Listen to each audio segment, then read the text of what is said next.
women. Let me cook. Let me cook. Yes, I wear makeup. Michael, Shawn, and the Takeover Legends, where the truth hurts, but also makes you laugh. Baby, tap in. Tap in. Don't never stop if you want to be on top. Yeah. Low bass, fat, baby, tap in. Oh, I'm going to tap in for sure. Tap in. Damn, Mo. Welcome, y'all ready for something? Damn, the commercials played. The intro played. Intro play. Here, turn down your joint. So I don't know. Yeah, I don't know what's everybody. All right, that's better. It is Monday. Yes, it is. We made it to another Monday. Don't complain. You woke up. You're good. What are your options? You're like, damn, I can't believe it's Monday. Bitch, it could be dead day. You said dead day. It could be dead day. It could be people around your bed crying, talking about he or she, you died in your sleep. You woke up.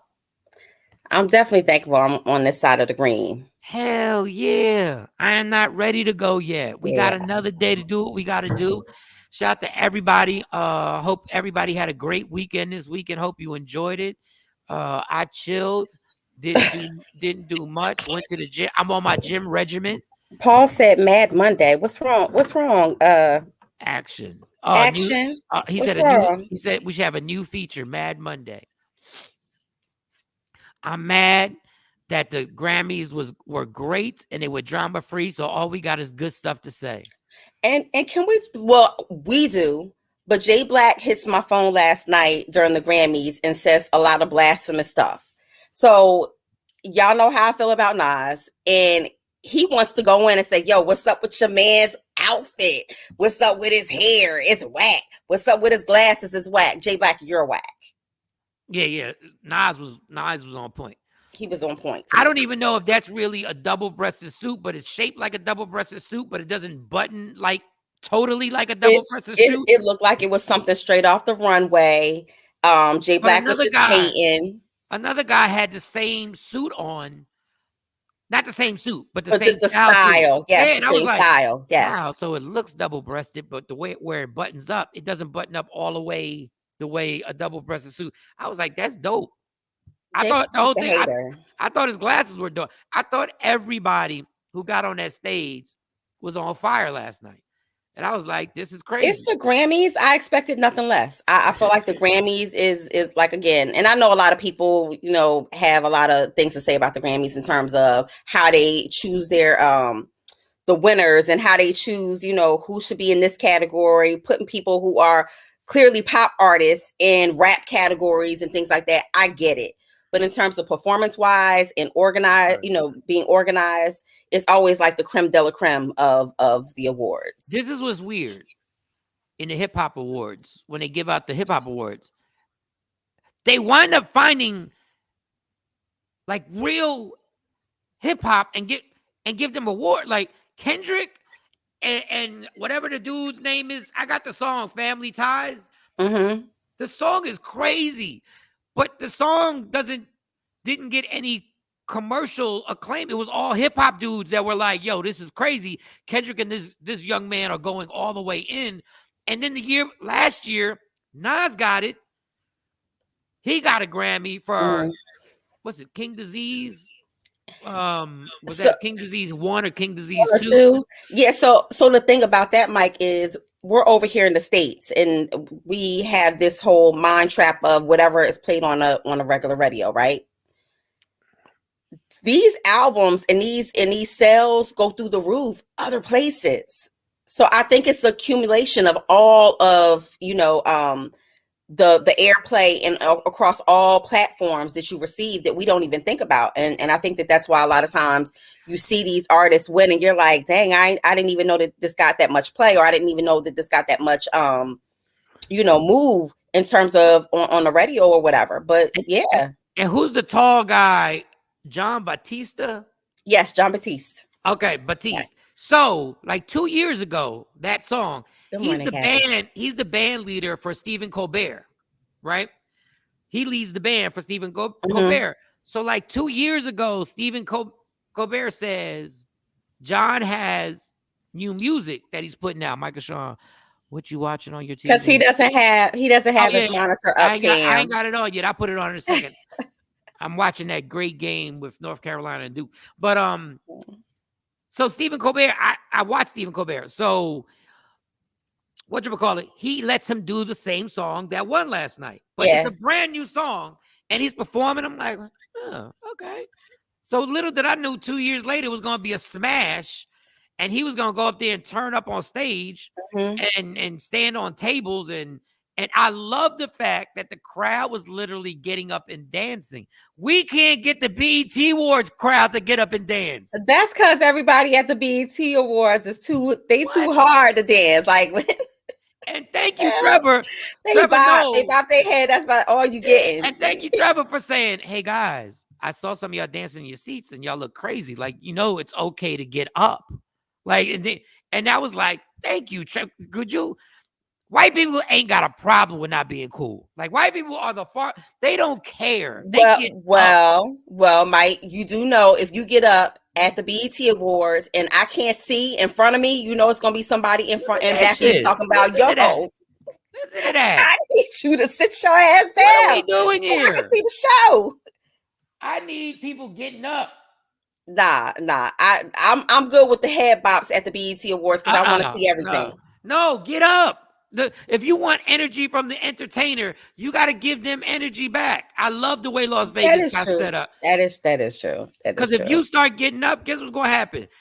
That performance is going to get more intense. Listen, I'm short. I'm fun size. I'm not a tall girl. So when somebody stands up in front of me while I'm watching the show, I can't see anything. I'm looking around the person. Like, it's not fun. It's not fun. Oh, you got 12-inch heels on. Get up. I'm still fun size in 12 inches. No, you're not fun. No, you're not. You go from 5'2" or 5'3" to like 5'10". It's a small supersized pack when I'm in the 12 inches. I can tell you that right now. I still can't see amongst somebody who's maybe 6 foot in front of me. So, yeah. Good morning, Shawn. I didn't know. Listen, I learned a lot. I didn't know her could play instruments like that. I didn't know. Yes, she's super talented. Had no clue, Mama. I apologize. You have to watch the what is it? The desktop series of a lot of these artists perform. You got Summer Walker, who plays the keyboard and the guitar.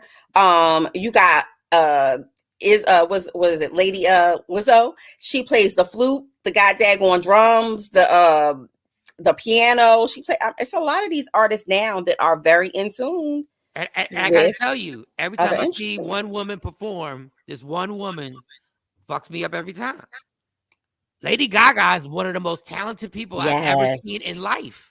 I keep saying that she's like a Elton, like an infused Elton John / your favorite rock star / your favorite pop star. Like, she's this big ball of a melting pot. She's like a musical gumbo.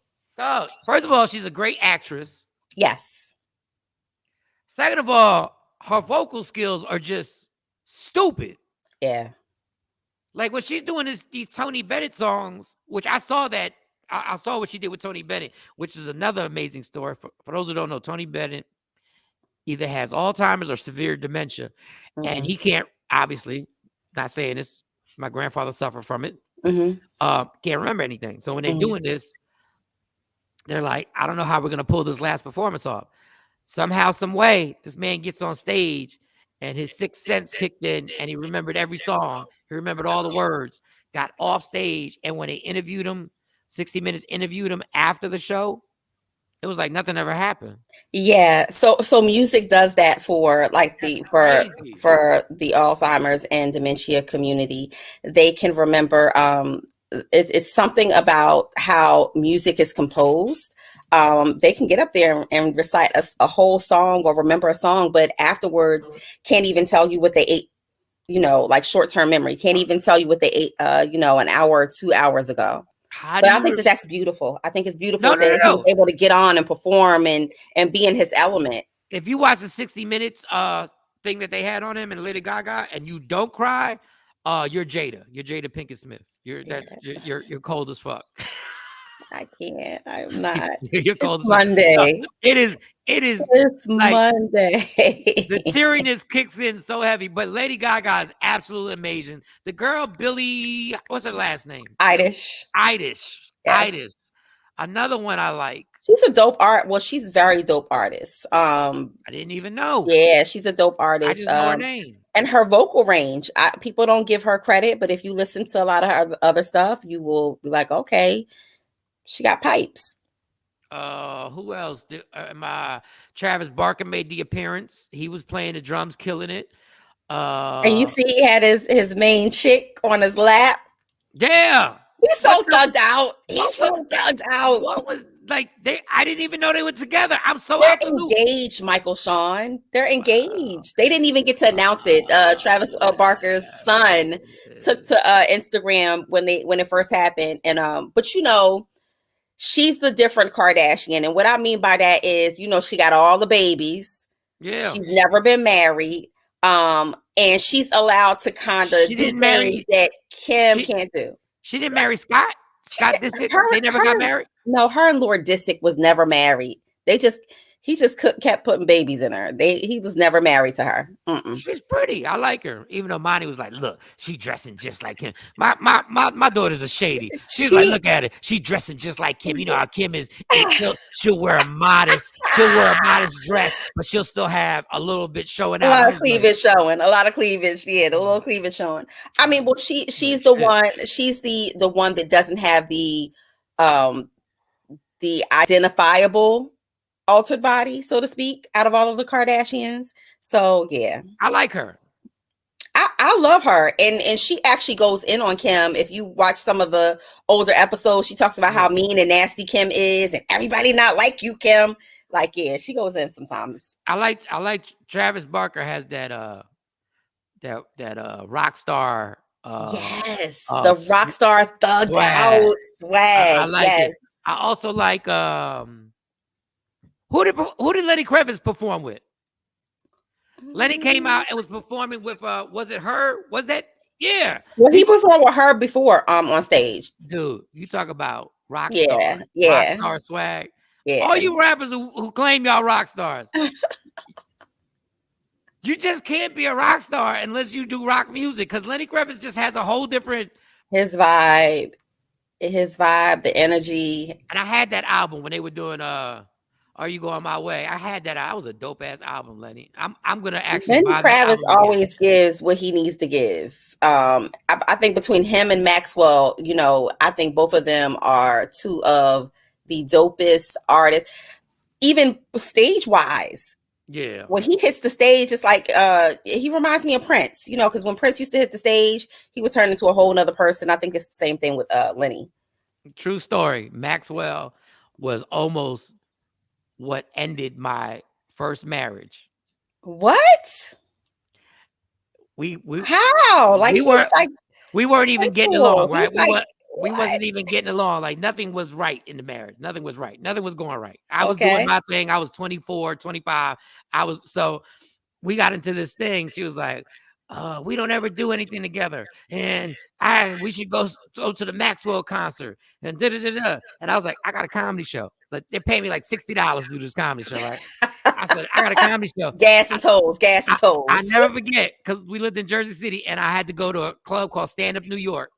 And she was like, that's what I'm talking about. Da-da-da-da-da. And you don't want to do nothing. You're doing this damn comedy. I got these tickets to go see Maxwell. I was like, fuck Maxwell. Mind you, I'm a Maxwell fan, right? I'm a Maxwell fan. F Maxwell to your wife? No, I said, fuck Maxwell. And I walked out and I went to do my comedy show. We did 2 shows that night. And and then like, she was trying to be real irritating. Oh my God, you know who was sitting next to me? Dougie Fresh. Fuck Dougie Fresh too. And I love Dougie Fresh. Yeah, I was like, you ain't care your wife was sitting next to Dougie? No. That's when you know it's far gone. I was like, so what?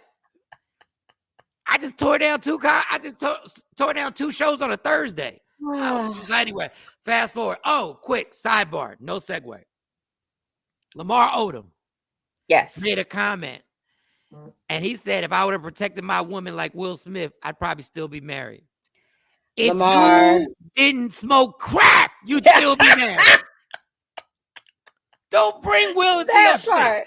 That part. Now everybody want to use Will Smith as a talking point. No, He it was said, the crack, Lamar. It was the crack. It had nothing to do with you protecting Chloe. The fuck are you talking about? I can't. That's like me saying, if I'd have protected Stacey like Will did Jada, I would have never got that first DUI. No, yes, you would have. You would have. What are you talking about? These bastards. But what else on the Grammy? I thought that was dope. Lenny Kravitz was dope. Yes. I thought Lil Nas X was dope. I thought Nas was dope. I thought I love how he's like really in his second, in his second season. 3 you know decades. How like a lot, but I'm saying, you know how a lot of artists, when they put out these classics and people ride on them classics, love Illmatic for decades, like for years, and then he totally flips the switch on, like, yo, y'all know I'm still here, right? Y'all know I can still put out that fire, that heat. And his latest album to me is dope. It's now, unfortunately, Kanye wasn't there, and I thought that was unfair not to have Kanye there. Yeah, but I didn't know that Kanye and Jay-Z are tied now for the most Grammys won by rappers. They both have won 24 Grammys. It's when the student surpasses the teacher or catches up to the teacher. I said 24 Grammys. Oh, okay. So it's major. Sidebar. So Cardi B deletes her Instagram, her Twitter. She deletes the whole thing, right? So, but do we really even care about Twitter that much? It's not like it's Instagram. No, a lot of white people, like a lot of people are the most. But I'm saying for the culture. No, for us, I go to Twitter because all the sports reporters are on Twitter. We go to Twitter, but we live in Instagram land. Like Twitter is technically not a part of Meta. Like it's not really. Yeah. And but she's on there. I don't know what's wrong with y'all. Y'all fans have nothing better to do. And they're like calling her a lazy ass because she didn't go to the Grammys. There was no reason for her to go to the Grammys, y'all. Why are you going to go to the Grammys? She don't have no new music out. Cardi has a whole family. She's very involved in her kids. Like, it probably was a day off for her. Like, I'm going to sit here, lay up in my Versace robe and my Versace slippers and play with Culture. And what's the other baby name? Yeah, I'm going to play with the kids and we're going to watch this on TV. So, you know her, she got to be graphic. So what I'm about to say is going to be graphic. I'm just saying what she said. She said, I was doing a girl's day, right? I was doing a girl's day. So how you think I'm going to be in LA when you know I'm over here bleaching my coochie and getting lasered? And she didn't say coochie. And getting it laser. I'm getting it laser. How I'm going to be in LA when I'm bleaching my coochie and I'm getting it laser? New York came out. That's what I love about her too, because New York, that New York girl come out in a minute. Like, y'all know what I was doing. Cardi. That's important. Cardi, all you got to do is real simple. Just turn your comments off. But you like going back and forth with these people. But she has always, but that has always been her thing, Mike. She has always been in a public eye on Twitter. That's her sounding board. She's always made sure that she can go back and say what she want to say from the beginning. Like, that's where a lot of people know her from her, no filter, having mouth on Twitter. Gracious.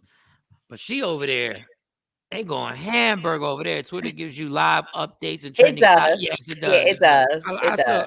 I like Twitter's my third cable channel. And Black Twitter is relentless. Black Twitter still to me remains undefeated till this day. I know Twitter had porn on it until I've never seen it. Yes. I've never seen it. I didn't even know. You didn't know that Twitter there's Twitter After Dark? Mm-mm. Never been on it. Yes, Mike. Never been on it. But I do know on Twitter is where I saw Miley Cyrus getting smashed out from the back in the dressing room. Wait. Not Miley, not Billy Ray daughter. Not Billy Ray daughter. No. I was scrolling. I was like, what the hell is this? And Miley Cyrus. And I was like, oh, who video Miley Cyrus? But she been kicking it in the alleyways for quite some time. I don't know why y'all were going at Cardi like I don't get y'all. Y'all calling the girl lazy. Y'all doing That's all because Cardi gives them so much access. When I tell you, because she'll hit her live or she'll hit her hit Twitter in a minute. So she gives them so much access to. Sometimes I think that the fans think that they are owed something, like all the time. They're owed that part of her life, and she said what she said. She was getting her Cuda Puff bleached. And let me be, because I'm opposite of Jay Black. Let me be all transparency. I'm gonna use his. I'm gonna be truly transparent right now. The way people dress at award shows, that's the way I would dress. I think it's so much fun how these people are able to just wild out and just wear what they want to wear and just go. I think well, they don't wear what they want to wear. They have stylists. They have people who really think these things out and put their. I don't care how stylish you are, how many labels you wear. If you're going to one of these award shows, definitely somebody dressed you. Yeah, but that's what I'm saying. You get to be like, you get to tell them this is what I'm feeling like, and then they put it all together and they go like, plat, plat, plat, plat. Yes, the mood. This is the mood. I want to create these vibes. This is the mood I'm in. Show me something. I want to go in there with a dashiki. And everybody's like, dashiki. Next thing you know, you got the dopest thing in the world. They're like, what the a dashiki with the hoodie. It's all studded out.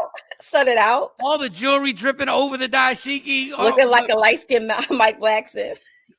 Like, does he have sandals on? He got the Jesus. He got the original Jesus sandals on.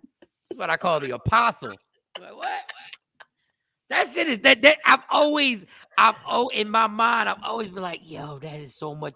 That's the shit I'm talking about. Like, I don't even look at these dudes weird. Like, I'm in. You know that this is why a lot of the top name designers want these artists to wear their clothing to these award shows, because what happens is before the award show is even over with, their item is sold out online.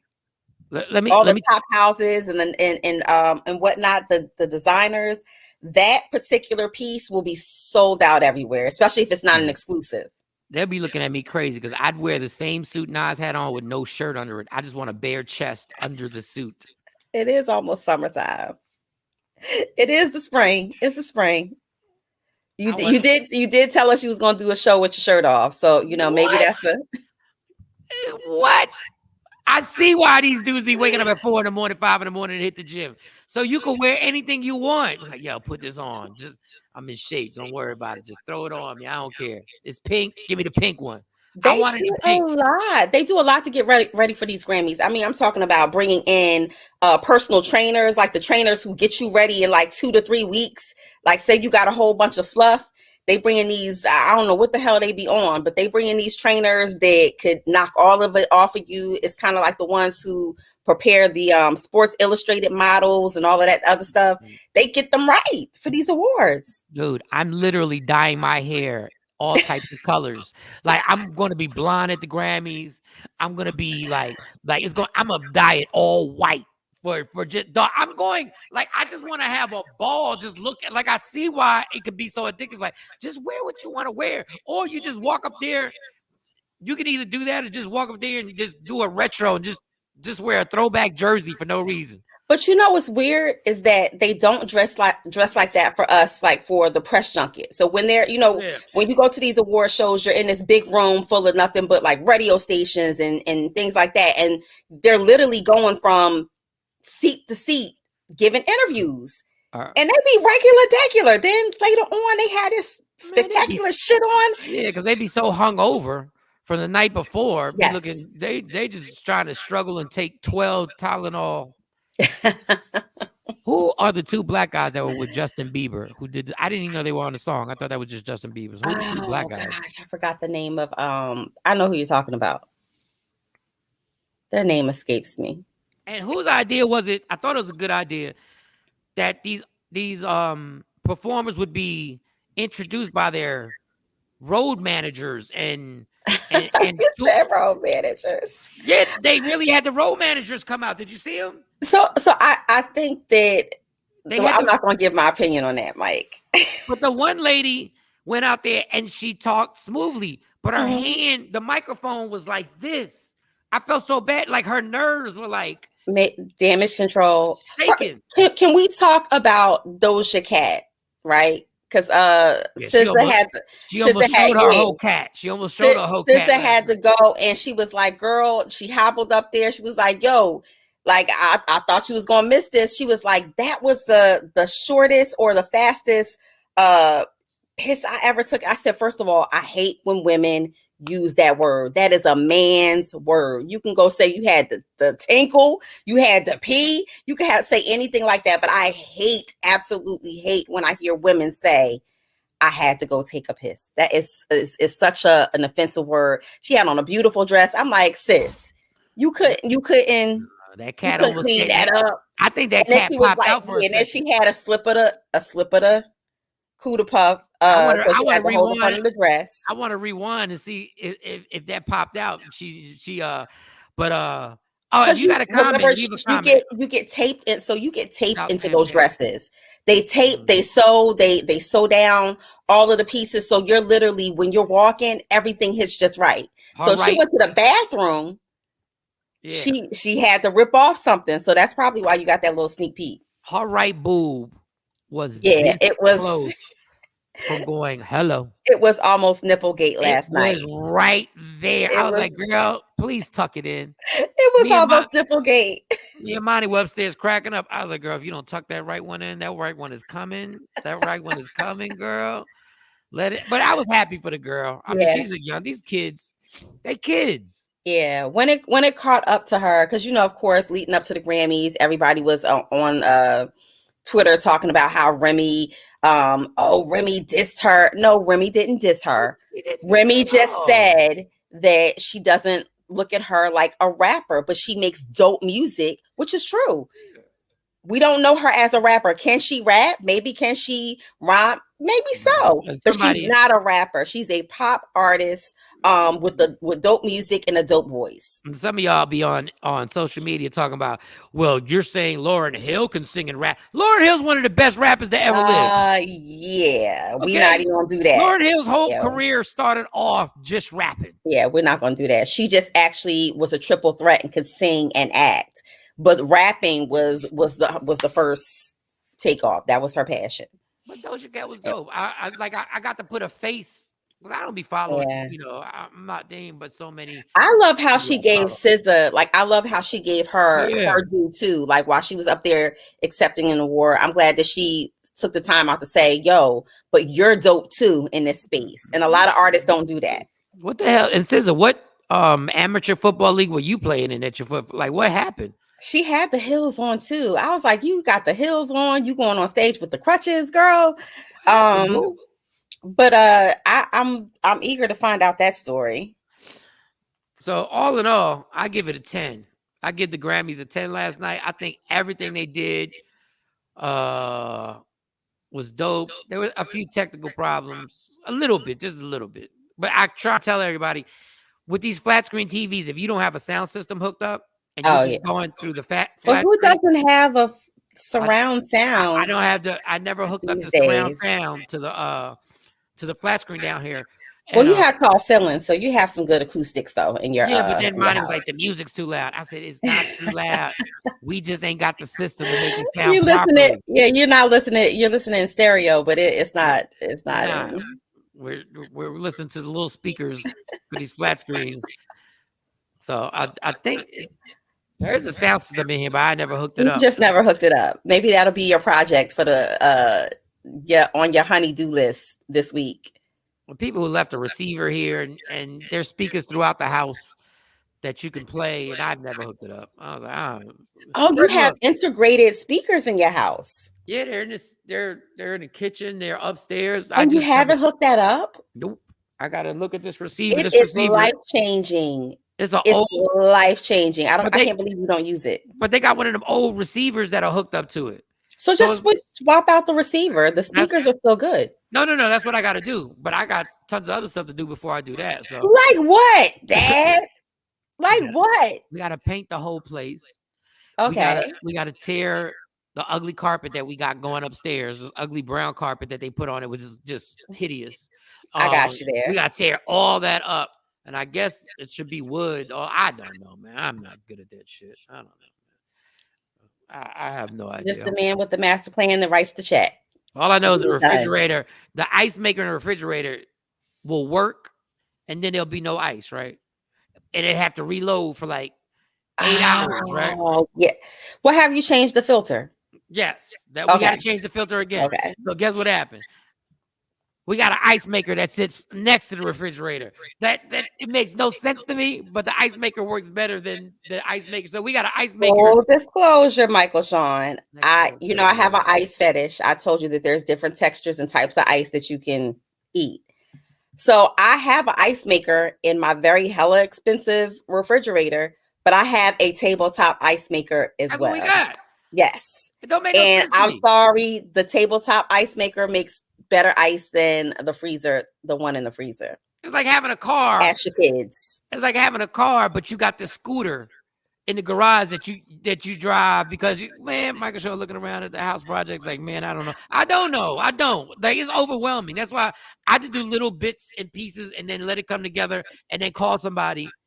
We got this one dude who's absolutely amazing, can do everything. Well, don't do the thing that everybody who like thinks about it all at once does, which is tear everything apart and then it just sits there.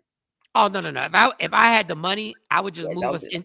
If I had the money, like if I just had money to just fuck off, I would just take the family to a hotel for like 4 weeks and just tell people I need this, and you got 4 weeks, and then we back. They come back.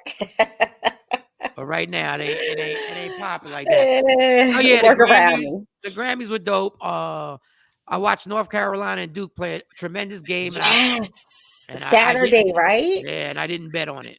I bet $100. I had $100 on Duke, and so of course throughout the whole game, because it was like at a tie, like an even tie, I was like, damn, $100 may not be a lot of money, but nobody likes to lose, right? Hell no. So I was kind of on the edge of my seat, and I was at a little function, but I was still tuned in to like, maybe this gonna go into overtime. I thought it was. Like I just kept, I kept, I was real nervous during the game because I didn't want to lose my little $100 that I put on the game. No, trust me. I won. No. I felt like Jay Black. This is why betting is so bad. Because things that nobody else is paying attention to. So I bet this one game, it was the Knicks against Atlanta. And the Knicks were getting 6 points. Mm-hmm. 6. Okay. It was either 4 points or 6 points. Anyway, for those who don't gamble, that means the Knicks could lose. The Knicks can lose, but they got to lose by 6 or under. Teaching the spread. So they were down by 9. The game is over, right? It's like 7 seconds left. So Atlanta inbounds the ball, and my Knick player steals it. Like, he makes the effort to steal the ball. That was at the 3-point line. He doesn't shoot. He just lets the time go out. Like, I'm like, Was you yelling at the TV? I understand there's protocol where you're not supposed to, at the end of a game, pat your stats. But if you made the effort to steal the ball, at least you might as well just shoot it now. You already broke the rules. You stole the ball. That motherfucker dribbled the clock out. I was sitting there going like, and I couldn't even. That's why I can't bet like $1,500 or $2,500 and all that. I got to keep it in increments where I'm like, all right. Yeah, well, $100 is a safe bet for me because then I don't feel like. I mean, I'm like at best, it's the tank of gas for the week. Yes, you know what I mean. In some cases, there are a lot of people that $100 is tight. Yeah, yes, you shouldn't be gambling. Then you shouldn't be gambling to come up. So I was watching that. Shout out to Dawn Staley. Philly might have had one of the great. Once again, if it wasn't for Will Smith, Philly had one of the great. Don't do that. Because even with the Will Smith, we gonna say Philly had one of the greatest. One of the greatest. Like, I've never seen a city have a run like this where Will Smith wins Actor of the Year, Questlove wins Director, an Oscar for Director for Summer of Soul, which is a dope. If you haven't watched Summer of Soul, please watch this. Amir is so underrated. He is still to this day underrated. Dude, the damn concert that they put on in Harlem, which I never knew anything about, was an amazing documentary. They win that. Jasmine Sullivan wins last night. Shout out to Jasmine. She's a class act too. And then Dawn Staley from Philly wins the national championship. Yeah, it's a hell of a run. Yes, like that is. I'm trying to think, when have I seen a city do that? It's the biggest thing since, you know, we had State Prop and The Rock came and we had all the Philly artists, like that one period of time where everybody from Philly was like, yeah, I felt like that last night. I felt that type of energy again last night. So speaking of State Prop, we're gonna ease into this. Dame Dash is on a podcast with Steven Jackson and Matt Barnes called All the Smoke. Mm-hmm. They're two former basketball players. Steven Jackson actually won a championship. What up, Shawnee? Won a championship. Good morning, dear. Matt Barnes won a championship. They played in the league. So Dame Dash is being interviewed. This is where I realized Dame Dash does have genius in him, right? So he goes, hey guys, like, what are your dreams? Like, you've played in the NBA. What dreams do you have now? Mm-hmm. And Steven Jackson says, I want to act. So it's known Steven Jackson really wants to be an actor. Mm-hmm. Right. So Dame Dash says, well, you got a 6-camera setup right here. Why don't you just act? Why don't you just do something? You got 6 cameras set up. And Steven Jackson goes, well, I know it takes more than that to be an actor. You can't just stand in front of a camera. And Dame Dash was like, what? So Dame Dash gets up. He says, I'm going to show you something. He stands up, gets next to a camera. He tells Steven Jackson, he said, I want you to do this scene and you're arguing about a girl. So he goes, action. And Steven Jackson goes in and starts asking Matt Barnes why he called the girl. Why'd you call her? I told you I wanted to be. Anyway, bottom line is, then Dame Dash says, cut. He says, all right, we just did a scene. That's a scene. So what you do now is you write and you do 10 scenes a day for a certain amount of days, and you'll have an hour and 20 minutes of a movie. He said, there's your acting. And I was like, wow, this motherfucker really is dope. And Steven that's why I love Dame. And Steven was like, yeah. He said, dog, you just do 10 pages a day and you'll have a movie. You got the 6 cameras set up right here. What are you waiting for? Dog, Steven Jackson looked baffled. And I was like, I was like, this is the thing. Oh. But he just gave him the blueprint of everything. Like he basically gave him game for free. Like it's not that hard to do XYZ. I think we can all take a page out of the book of Sir Duskington. Yeah. What he's going by now. And then on the low, they were like, well, why did Rockefeller, we've always heard stories on why Rockefeller why they broke up, why Jay-Z broke up. And he was like, well, this is what happened. Jay-Z wanted to cut Biggs out of it. He wanted Biggs to be cut out of Rockefeller. And I said, well, we can do something different. But he was like, but we all said that Rockefeller would be us 3 forever. Mm-hmm. So I can't cut him out. I didn't know that. Mike Shawn looking around our house project. Oh, yeah. That was earlier. That was earlier. Yeah. I'm catching up. No. Yeah, I'm catching up. Oh, good morning, everybody. Good morning. Yeah, Good morning. y'all. I'm sorry. Nyla. Good morning, Nyla. But where was this interview with Dame Dash? I love Dame Dash, by the way. If you go All the Smoke, it's a podcast, All the Smoke. They do a whole interview with him. That's when I found out about the when he had the whole interview with Dave Mays. And I was like, wait, Dave Mays was a white kid going to Harvard and found the Source magazine out of his room. Like it used to be a 1-page joint. Like, yeah. And then there's the guy. Interviews are dope. There's the radio. The music exec, one of the biggest ones in the world. What's his name? Leo Cohen. Leo Cohen. And Leo Cohen was just like, he was just like, dog. He basically was like, you can't yell at everybody, Dame. See, that was Dame's problem. The one thing about Dame is Dame was degrading motherfuckers like to their face. Like I told you my first interaction with Dame Dash with y'all. We were at over in Camden at this damn concert for Jay-Z. It was the Rock tour, and I had to get a drop. So I was like, yeah, just real quick. He did it a couple of times and it was so chopped up. He's like, yeah, just tell him to put it in Pro Tools. I just looked at him like, nigga, you can't just give me one solid good drop. You know, and they couldn't use it. But he was just like, he's extra. He's Harlem. He's extra. Everybody else, I'm like, Jay stood still, did what he had to do. State Prop, they did what they had to do. Every artist except for him. And he ain't even an artist. Nah, but that was his vibes. That was his vibes back then. And shout out to Crazy Work Mom 2.0. She said, "Hey y'all, transporting via Uber as always." Okay. Did you see your other message though? You got a good morning, handsome on there. Oh, that's Nyla from Nyla. Oh, yeah, Nyla. Y'all never met. If y'all met Nyla, y'all would be like, "Oh, I get it." Nyla cool. I'm so cool with Nyla. Nyla was not feeling well one time at a comedy show, and I said, "Girl, go lay down in the dressing room."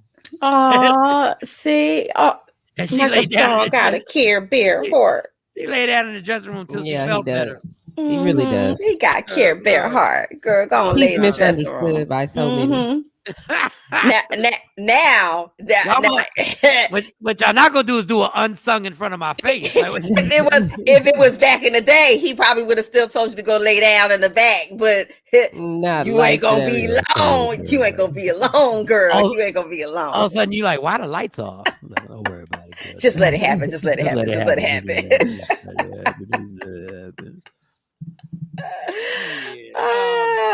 There was something else. I took some. There was a bunch of stuff I forgot to send y'all that I read some stuff this weekend. What was the shit that I read? There was a question. Let me review this in my head because I gotta dig in these. My memory's torched. What was the thing you could it was either this or that. What the hell was it? You can get with this. Yeah. With that. What the hell was it? With this? Or you can get with that. You can get with this. Hold on, or you can get with that. Let me see if I took a picture. You can get with this. Because this is where it's at. That's Media Room 360's new theme song. I like that. I did a lot of work while you trying to figure that out. The weekend was full of Media Room 360 connections. So yesterday we had an artist come to town, Keela. I hope I'm saying her name right. Keela. But a lot of people from radio were there. And I met this amazing woman that is from Columbus, Ohio, moved here, started her own magazine. Do I have? Man, people still got magazines? Yeah, and it's a nice magazine too. Hopefully we'll be on the cover of it. But we had a conversation. She does a podcast, looks really nice. So hopefully she'll be coming over here. She wants to talk. Nice. Here's over. That's dope. We need to cover. Park ranger. Did you see the park ranger who retired at 100 years old? What? From where? Yosemite Park? Right? Is this Yogi Bear? She was a park ranger, and God bless her soul that she worked till she was 100. But let me tell you, the park that I don't want no drama to happen in or emergency to happen in is the one that the 100-year-old is the one running the shit. Because I was like, damn, 100. Then another random, New Mexico. Did y'all hear about New Mexico? Yes. Dude, why is this so hard to catch on everywhere else? Then, for those who don't know, New Mexico, their public colleges are now free. There is no tuition. Colleges and universities. Mm-hmm. Like this is what kills me when everybody was looking at Bernie Sanders like he was crazy. Everything he was saying was trying to help us, and we act like we didn't deserve the help. Talking about he too old. Dude, like I don't understand why people get so mad about universal health care. We shouldn't be paying all this money for health care. Healthcare and education. Those are my two biggest beefs because my student loans looking crazy right now. Yes. And that's with me paying. That should come with the fucking membership. Yeah. That should come. That should come with the being an American membership card. That's you said American membership. That should come with the membership. When you join LA Fitness, you get to use everything, including the basketball court. You're right. The swimming pool, the swimming pool, the whole thing. Right. I think you're on to something. Give us the entire membership. Give us the black card. You're on to something. What the hell are we doing here? We get to pay taxes. That's what we get. We get to pay Golly. taxes. We get to live in a condo that they tell us you got to pay a mortgage, but technically the land that it's on is technically kind of still ours. Like America, I it's can't. always some type of backdoor way of squeezing some money out of its citizens. I don't like that home owners association that we got here that you got to pay monthly. I didn't ask Even y'all. after you finish paying your mortgage. I didn't ask y'all to shovel my snow. I'll shovel it. I ain't asked y'all to cut my grass. I'll cut it. You know what? I looked up this lady that you were talking about. She's a black lady.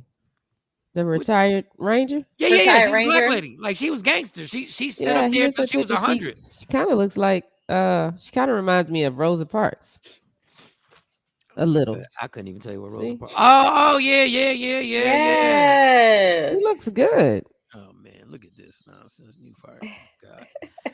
She looks good. No, I'm talking about her. I got a text message. I know. At a certain point, retired. She worked at the Rosie. She worked at the Rosie, the Riverette World War II Home Front National Historical Park in Richmond, California. She spent her last days, as she had for the last decade and a half, sharing her experiences of those of other women who worked on the home front in the Second World War. Oh, okay. So that's what she was doing. she doesn't look good for 100. She doesn't look amazing for 100. That don't even make any sense. That this lady is that active at 100 years old. Like, what were in your genes? Oh wow! Wait a minute. Here's another picture of her on Twitter. That is absolute. Rodney would appreciate this picture. Rodney would appreciate. Yeah, because she got this fedora on. She rocking it. Listen, she did not come to play with y'all. Let's see. No. Here it is. Hold up. Let me see if I. But she ain't started working there till she was 84. Oh damn! Oh well, come on. Damn, girl, for real. Mm-hmm. There was a question that I had here. Also, shout out to my man Chris Smalls, who was fired by Amazon in 2020 for a union organizing, and now is president of the Amazon Labor Union. Man, I hope he stays alive, because I know what's his name, Jeff Bezos, probably ain't too happy about that. You think? Yeah, companies don't want that. They don't want that union stuff. I love it. Well, she had the fedora. She started the job at 80. Well, damn, girl, 84. That's what I'm talking about. Well, the park didn't start until then. So she started with them when they started. So at 84, she was looking a job. I hope I'm not out looking. Oh, Mo gone. I hope I'm not out looking for a job at 84. But knowing me, if I'm still alive at 84, I probably will be. Yeah, because even if you don't have to work, you don't feel like just staying home all day, because then you start feeling like you just ain't doing nothing. If it's one thing to work because you just feel like working. It's nothing to work because you have to work. Yeah. I want an 84. Well, shoot, in the next couple of years, I want to just be able to travel, go where I want to go, and work from wherever. I kind of can do that now. I can kind of, because I can just take my laptop and work from wherever. But I want to be able to go wherever I want to go, not to Austin. Not to Austin. Oh, I'm going to Vegas this week. Not that. I'm going to the south of France this week. I'll see you guys in a couple weeks. I'm the most. You know, it's funny. I have never had an interest really on flying to different countries. I'm kind of getting it now, but most of my life I was like, they were like, yo, I want to go to France. I said, I don't. And they were like, I want to go to Egypt and see the pyramids. And all I can think about is sitting on them uncomfortable camels. It just don't seem like it's going to be comfortable. Like it seems like everything's going to be like there's going to be bugs all. Like I went to Mexico, and what do they call that? The Mayan whatever something. The Mayan ruins. Dog, those mosquitoes were so fucking bad. When I tell you, you had to spray yourself like you were dousing in water, and then afterwards it would last for like an hour or two. You had to spray. God damn, I hate bugs. I hate bugs for real. But I guess it was kind of cool. I wasn't mad at it. Yeah.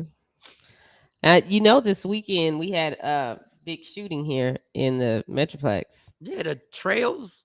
Yeah, well, it's not a trail ride. So This was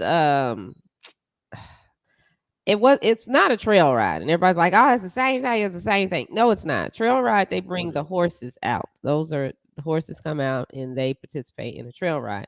This was for the motorcycle groups, field meet. It's called a field meet. Now, what happened with the people there were people from a trail ride that showed up because they ain't had nothing to do this weekend, I guess. So they just said, hey, we'll go over to this field meet. But it was a field meet. A field meet, they bring out their bikes, the four-wheelers and ATVs, stuff like that. That's what they do there.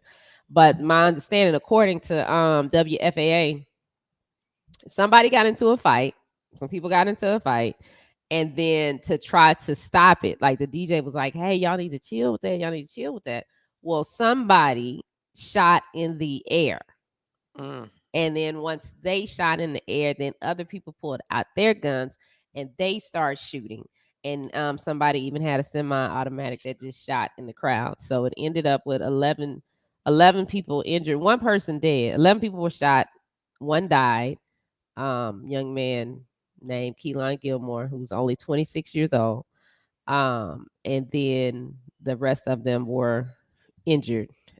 And now it's crazy video out there. I saw the video. You see what Will Smith done started? It's like, I'm playing. Will Smith has started a lot because I saw over the weekend too. I saw comedians having to tell people don't come up on the stage. I saw a fight at a comedy show because somebody actually got up on the stage after the comedian said something. I'm like, okay, listen, if you are that sensitive, don't go to the comedy show because they're gonna pick on you. This is, the world is crazy. Everything that's happening. Now I know I'm getting older. Everything that's happening is shit that I was like, that would never happen. And now it is a foregone conclusion. Now, the only thing with me is because I performed in so many hood rooms, I already knew the rules. Like in hood rooms, because, most of us didn't start by going to comedy clubs. Most of us started by going to rooms that a black promoter done turned into a comedy club. Yeah. So, yeah. It could be a pool hall. It could be a strip club. It could be, you could literally be at a bar. A little. So there was never a stage. Like the first probably. Well, I got lucky because I started at a comedy club, but then after the comedy club, I had to go start making little bits of money at all these hood spots. So you knew the rules. Like if you better make sure. Like one time I was at a comedy. This was at a comedy club. I almost forgot this story too. This dude was with his girl. I don't know what it was. From the minute I got on stage, this dude had a problem with me. From the minute I got on stage. Now, mind you, at that point in my life, I really don't have a lot of material. So I was I almost wanted hecklers to get me going. But this guy started, and then I went in on him, and the girl started laughing. His girl started laughing, which is the kiss of death, y'all. When a black guy or Puerto Rican or Hispanic dude's girl starts laughing at him, his ego is now shattered. Either she gonna catch it when they get home, she gonna catch it for laughing when they get home, or you're gonna catch it. Okay, so we're going back and forth. The crowd's laughing. I just keep going. I start doing my material, and then I revert, and I go right back to him, and I end the show. Boom, pat, pat, pat, pat, pat. Round of applause. Good night, right? And I'm like 20, probably like 26 years old, and I go to the bar, and the guy who ran the comedy club, his name was Seymour, and he was sitting next to me, and the dude walked by me and walked outside. And when he walked outside, whoever was by the window came and said, we're closing the club. And I was like, what? They went in, they rushed everybody out. Good night, everybody's out. And in New York, they got that steel thing that they put in front of their storefronts, right? Yeah. Well, the dude went to his trunk and popped his trunk and grabbed something out the trunk. And the dude saw it in the front. And that's why they shut the whole comedy club down. So people been sensitive. Like, it's crazy that people will go to comedy clubs and start with the comedian and then go to his trunk and pop the trunk. You gonna shoot me for what? So I mean, now, but even if he didn't start with you, it's a comedy show. You know, once you walk in, you subject to you get roasted. I don't understand the sensitivity of people, and I don't know. it's like we turning into Karens. Like, we're turning into Karens now. Yeah, We're I turning paid into to come to this show. You can't say that about me, but you're at the comedy show. You might be part of the show. Suck it up or walk. And I don't really like to mess with people in the crowd. I just trying to, well, if I'm hosting, I'm just trying to get everybody loosened up. I'm just trying to get everybody to be okay. Like, I'm not gonna say nothing crazy about you. I'm just trying to get to know everybody and loosen everybody up for the comedians that come up on stage. What we used to say, the things we used to say to people in audiences, like, honestly, if somebody said that now, they probably call the cops on us. How sensitive people are. Okay, give us an example of one thing. I don't know. You could say something. You look like the abortion that was supposed to happen, or your girl fucking other dudes. Or listen, Martin Lawrence. You look like the abortion that was supposed. You like the abortion that should have happened, or something like that. Martin Lawrence said a joke one time to somebody in the audience who had. He was the DJ for MC Lyte, the rapper MC Lyte, right? And Martin was joking that he had a tattoo that the dude actually had a tattoo that said MC Lyte. And Martin continued to say, I can't believe you got a tattoo, and I've been fucking her. Oh. And the crowd went crazy. Yeah. They were laughing. You know how Def Jam was, laughing, running around. Dog. Say that now.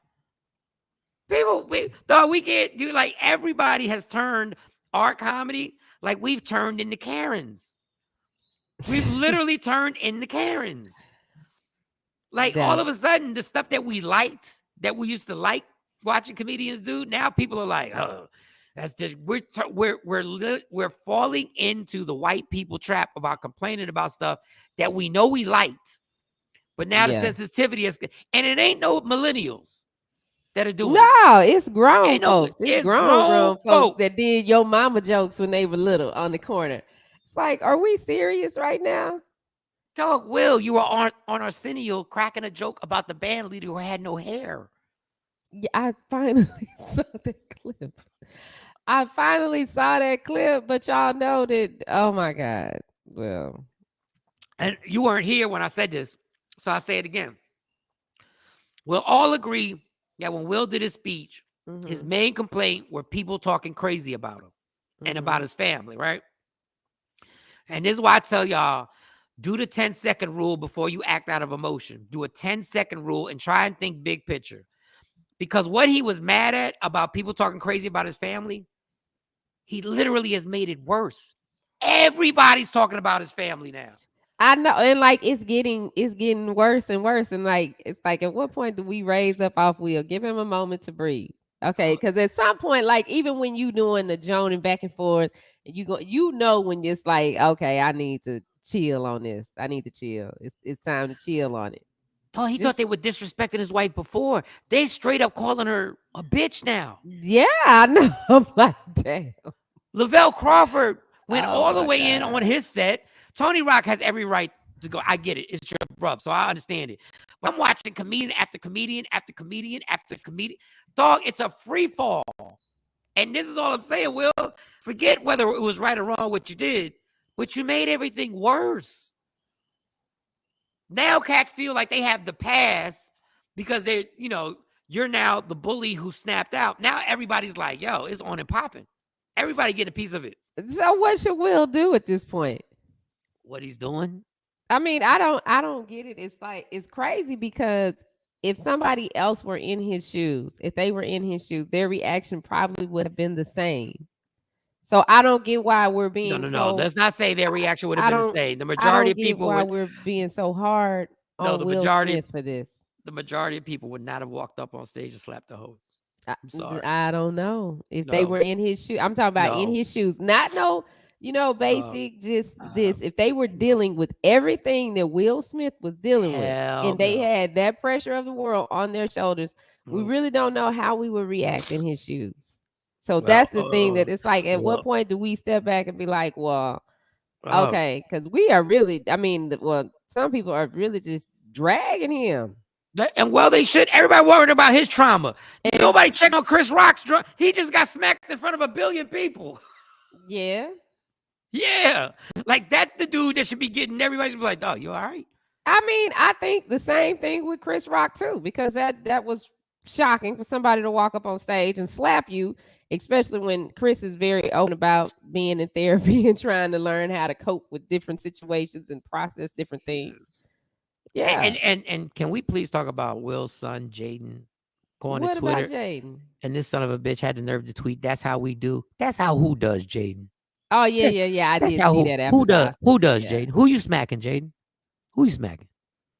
You told Tyler, the creator, on stage he was your boyfriend. Shut up.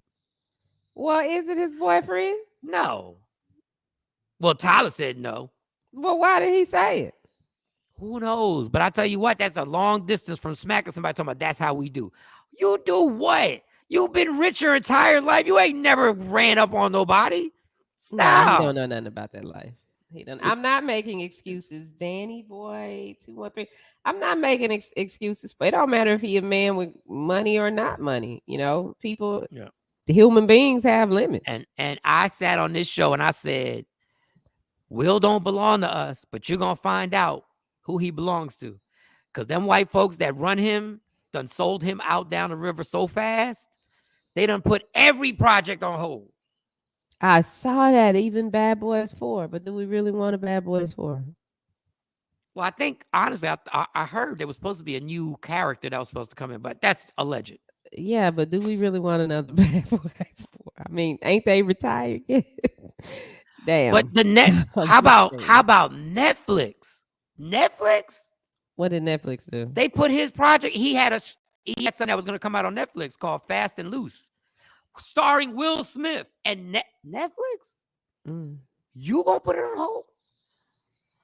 So they're all working together. I think that overall, the person that I have the biggest problem with in this situation is Jada. It's Jada, because, and we do that, and like that's how our men or cousins, you know, our uncles or whatever, end up getting shot and killed behind us because we don't went and said he did something to me, and now they trying to go defend you, and then it all goes sideways. I was part of a situation. I'll never forget this. I was like 11 or 12 years old, and the guy's name was Pierre, Jamaican dude, wild as fuck. Pierre. And somebody in his family, a female, I was just standing there, and a female came. So she was all hysterical, and I can't do any accent, y'all. I can't do a Jamaican accent because I just can say it the way he said it.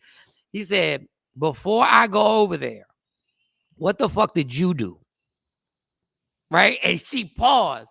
He said, "I need to know what you said before I go over there, because shit turns real." I mean, literally, that's how my best friend was killed, because a girl named Melissa, what was that bitch's name? Melissa. Oh, wow. She told this guy named Keith Lee, who was the dude that everybody feared in the town that I was living in, that Al said something. He never said it. And she said that, and that's how he died. Like, it is and the thing about Jada is, when she put the video out, she said, "We see a fire coming, and we're ready for it." Ready for what, Jada? Your career ain't getting affected by this shit. Was that a recent video? I have when no she's idea. sitting up there talking cryptic, talking about, you know, there's a lion, and nobody knows what. I'm like, girl, what is you talking about, and what are you saying? I thought you were for me. For those who thought, who was she talking about that was for her? I have no idea. Because we know Will for you. He done got up there and slapped this man, and now he dealing with this, and probably still having to listen to you at home.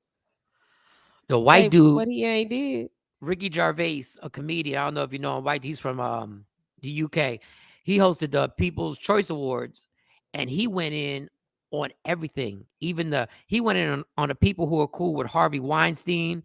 He went in on everybody who was cool with Jeffrey Epstein, and he was like, "Yeah, y'all were on his jet. Don't get mad at me for cracking these jokes." Anyway, he's ruthless. Like, it's a classic. It's literally a classic 15 minutes on him not giving a fuck. And he says, "This is the last time I'm hosting this, so I don't care." And he's just started letting all these white people, and all the sexual harassment, all the women he went in on all y'all, you friends with him, you friends with him, you friends with him, and he was just pointing people out. That motherfucker said, he said, I would not have joked about Jada's alopecia. I would have joked about her boyfriend. I said, here we go.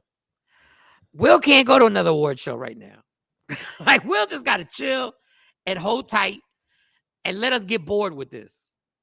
But what they better not do, and I hope this is a lie, I hope this is just a rumor, that they're going to go on the red table and address this. I hope they don't either. I hope they don't either. Oh my I hope they don't. Shawn. Because if they go to the red table, then I feel a different way about it. I feel like it's all a setup. Oh my gosh, Shawn, if they go back to where it all started, don't go back there, Will. Don't touch that table again, dog. Please. Or maybe is that all he has now is the red table? I have no idea. That's her show that she put on. It's on Facebook, right? Facebook Live. Yeah, it's on Facebook. I can't believe the traction it got. Like, just being on Facebook is amazing.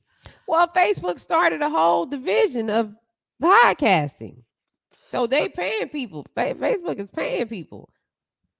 I just, man. Well, they've been paying people. Jada's show was one of the first ones to get picked up, and then there were a few other shows that actually got a budget from them. Amir said, "Can you send him the link?" But I want to. You weren't here for it. You didn't see the Grammys last night, did you? No, I did not see the Grammys last night. I was seeing y'all's text though, but I wanted to see who was that y'all was talking about. Jay said somebody didn't look good. Oh, he was talking about Nas. Nas, look. I'm not even gonna say pause. Nas looked amazing. Nas dressed the way I would dress. I always wanted to dress the way these people dress at these award shows. Like, in real talk, I hope they do. We need comedy. But the Grammys were great. They were great. Like, I have to go back. They were performed like Silk Sonic, Bruno Mars, and what's his name? Anderson .Paak. Shawnee, when I tell you they opened that show. Oh, they did? They destroyed this shit. Oh, man.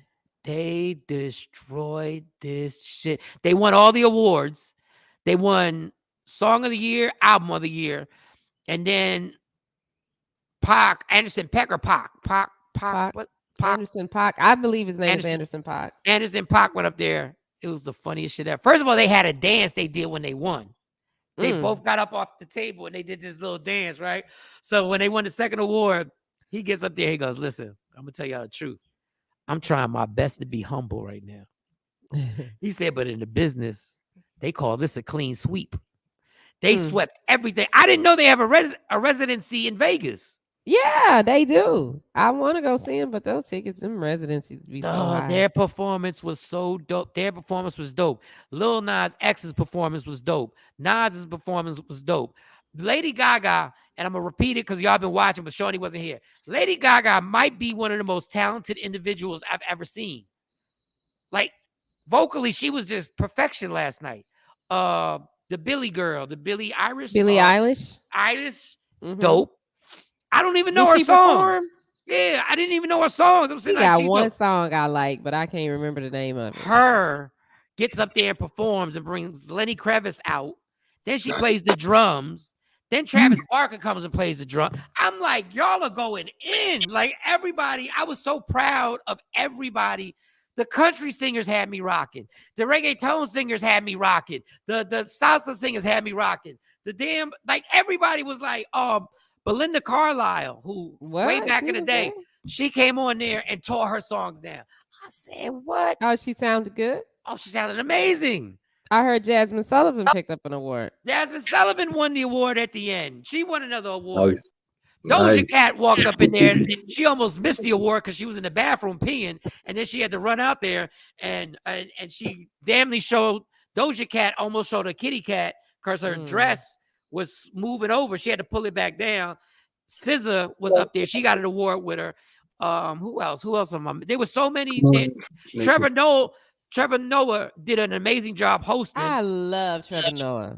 Oh, I love Trevor Noah. And it wasn't that he was funny. It wasn't that he was hilarious. He just had the perfect energy to put everybody in a good mood. He did this one thing where he said, y'all, I see y'all dancing in your seats and y'all looking crazy. You're allowed to get up and dance. And that gave the go. everybody got to go, and everybody then after that, everybody performed. People were jumping and partying and doing what. No, it was a great. The Grammys really did a great job. They really did. I have never in like 15 years watched the Grammys from the beginning to the end. Yeah, I've been. The last time I watched the Grammys from beginning to the end, I was a kid. I was a kid sitting on my mom's floor in front of the TV. That is the last time. But it sounds like it was good and it wasn't boring like it usually was. No, it wasn't boring because and the way they had it set up in Vegas, they just brought that Vegas energy. Like everybody was on. Oh, okay. Everybody was on go. Like everybody was like, "Yo, what's his name? John Baptiste." Mm-hmm. He performed his song. He's on top of somebody's table that's in the audience. He's rocking. I'm doing the whole thing. I was like, this really put me in a good mood. Like I truly enjoyed watching the Grammys. So I guess go ahead. I forgot what I was gonna ask him. Something about the Grammys. Oh, and who's the Kardashian that used to be with Scott Disick? What's her name? The young I don't know one. any of them. They all the one with they the all kids. blend to be the same for me. So. But the one with the kids, the one that's the closest thing to being regular. She's sitting on Travis. Trevor Noah. No, Travis. What the drummer? Travis Barker. Oh, Travis Barker.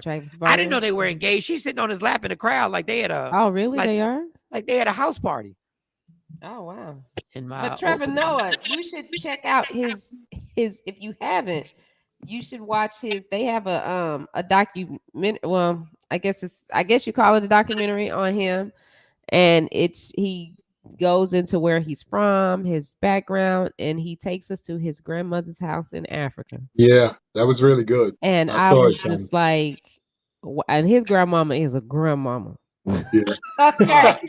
He had a grandmama for real. Let me tell you the journey. When you start as a comedian in South Africa and you make it to mainstream America to host the Grammys, you done walked the journey and a half. Yeah. I don't even know how that's possible. Like that seems like some shit you watch on Lifetime. You be like, that shit would never happen. But I think the Grammys. First off, as always, thank you for letting me on. I think that we needed the Grammys. I think the Grammys needed to come back. I think so. The problem is a lot of the shows have needed makeovers. The Oscars need a makeover. The Grammys need a makeover. All of these shows need makeovers, but they need makeovers in this regard. You can't keep saying that everything is inclusive and then it's not inclusive. Yeah, that's the problem. That's really what we add one black person. We got one black man, one black woman.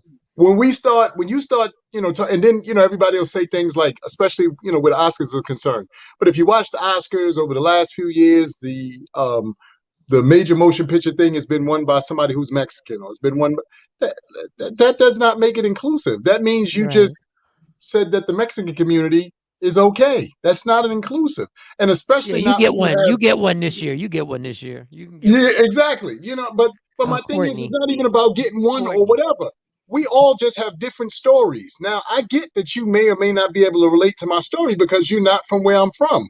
But don't say that my story isn't important because it's not from where you're from. When you look at the Oscars, the one problem I've always had with the Oscars is every year there's 999 movies that are nominated that are the same timepiece from Old England every single year. Tell me I'm lying. Every year they got some timepiece movie where it's set in Old England and they're riding horse carriages and all this foolishness. Stacey watching one now on Netflix. What's that? Bridgerton. I haven't started that. I finished the other one though. I finished Inventing Anna. So I'm going to start. And I don't hate these things, but that's not our story. We didn't grow up like that. That's not, how unfortunately or fortunately we've grown up. We've grown up with a different set of circumstances. We've grown up with a different energy as to how we see the world. So you got to acknowledge, you know what? Wow, maybe I'm not familiar with that, but at least got to acknowledge it. And that's what the problem is. There has been this whitewashing in a real sense of all of these things to where you're trying to make it seem. I came on late, but I heard you mention something about, I guess, a reggae band. No, actually, that's another show I was on. But apparently there's some new reggae band that's all white or something. And everybody's talking about them. They're not all white. But They you know what they remind me of? This is so old school. So excuse me, for those who don't know who the hell I'm talking about. They remind me of the Doobie Brothers. Oh Okay. wow. Okay. They sound very reggae. Soulful. Yeah, Oh, okay, exactly. reggae. But Okay. But they not that's But- probably not the best reggae artists. They're not brown skin. and here's the thing. I mean, if you really, watch reggae, they had Snow, they had Bobby Condors. I'm sure there's other artists that, you can think of who aren't, African American or whatever, who, are big names, within the industry. I got no problem with that. But when you start trying to honestly make them bigger than the people who really started it, are we serious? And something else that's always bothered me, whether you're talking about rock and roll, whether you're talking about R&B, that was all started by us. It wasn't started by them. So that's why I always laugh when we say, you know what, I'm offended that they wouldn't let you started rock and roll. So if they let you in or don't let you in, who cares? We started it. Go back and look. Chuck Berry, they started rock and roll, not Elvis, they started it. The proof is in the pudding. So what are we talking? And you're absolutely right. But the Grammys do have an advantage being inclusive now, but it's because these kids, when I look at the teenagers now, they're inclusive because they listen to everything. Yes. Mm-hmm. So now we're involved in every music, and these kids aren't even looking at it. They're like, they know all these songs. Right.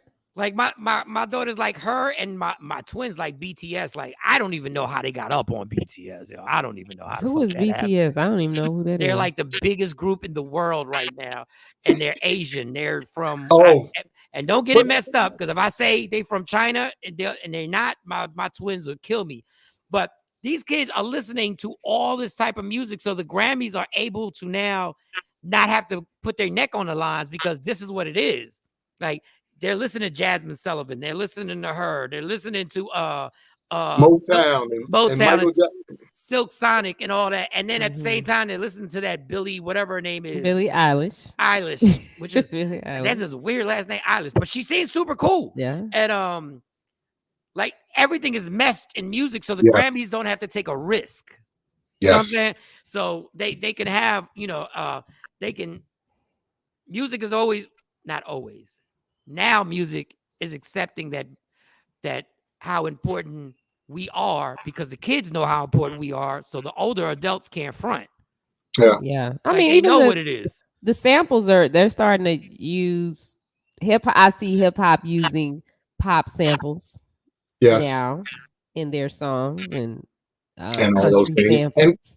And we've also, we've always used R&B stuff, since the beginning of time, because if you, follow a lot of these, bigger, or even, names that aren't so big to you in terms of DJs, if you're catching their IGs or you catching their Twitter shows, these guys show you a lot of where a lot of the songs that we've grown to know and love so much have really started from. They play the original, and then you'd be like, oh, okay, that's where it comes from. And to be honest with you, Mike, to your point, a lot of it has been mixed and matched anyway, because a lot of the greatest drum tracks and a lot of the greatest riffs, whether they be from a guitar or whatever, they be from a lot of these white songs that you'd be like, the big beat came from. The big beat from Run DMC. Here we go. Here we go is a rock song. You know what I'm saying? Like, Every Step You Take was the Biggie tribute. You know what I'm saying? You know what I'm saying? It lends credence, like you said, where the Grammys are concerned, that it has that kind of where they can allow, like you said, because of the youth. I think what we have to do, though, is, like I said, if we're going to be inclusive, we got to be inclusive across the board. You just got to stop with the only having this ideology that this certain group is the mecca or the bar in which everything is set by. It's not, because what tends to happen is when you start doing that, not only do you upset the apple cart, but then now everybody's got to try to figure out if they need to move into that space, or they continue to be the artist that they are and create something that is supposed to be accepted into the space. You're a comedian, you know what I'm saying, Mike? And it would be silly if every comedian tried to be Richard Pryor, every comedian tried to be Red Fox or whatever.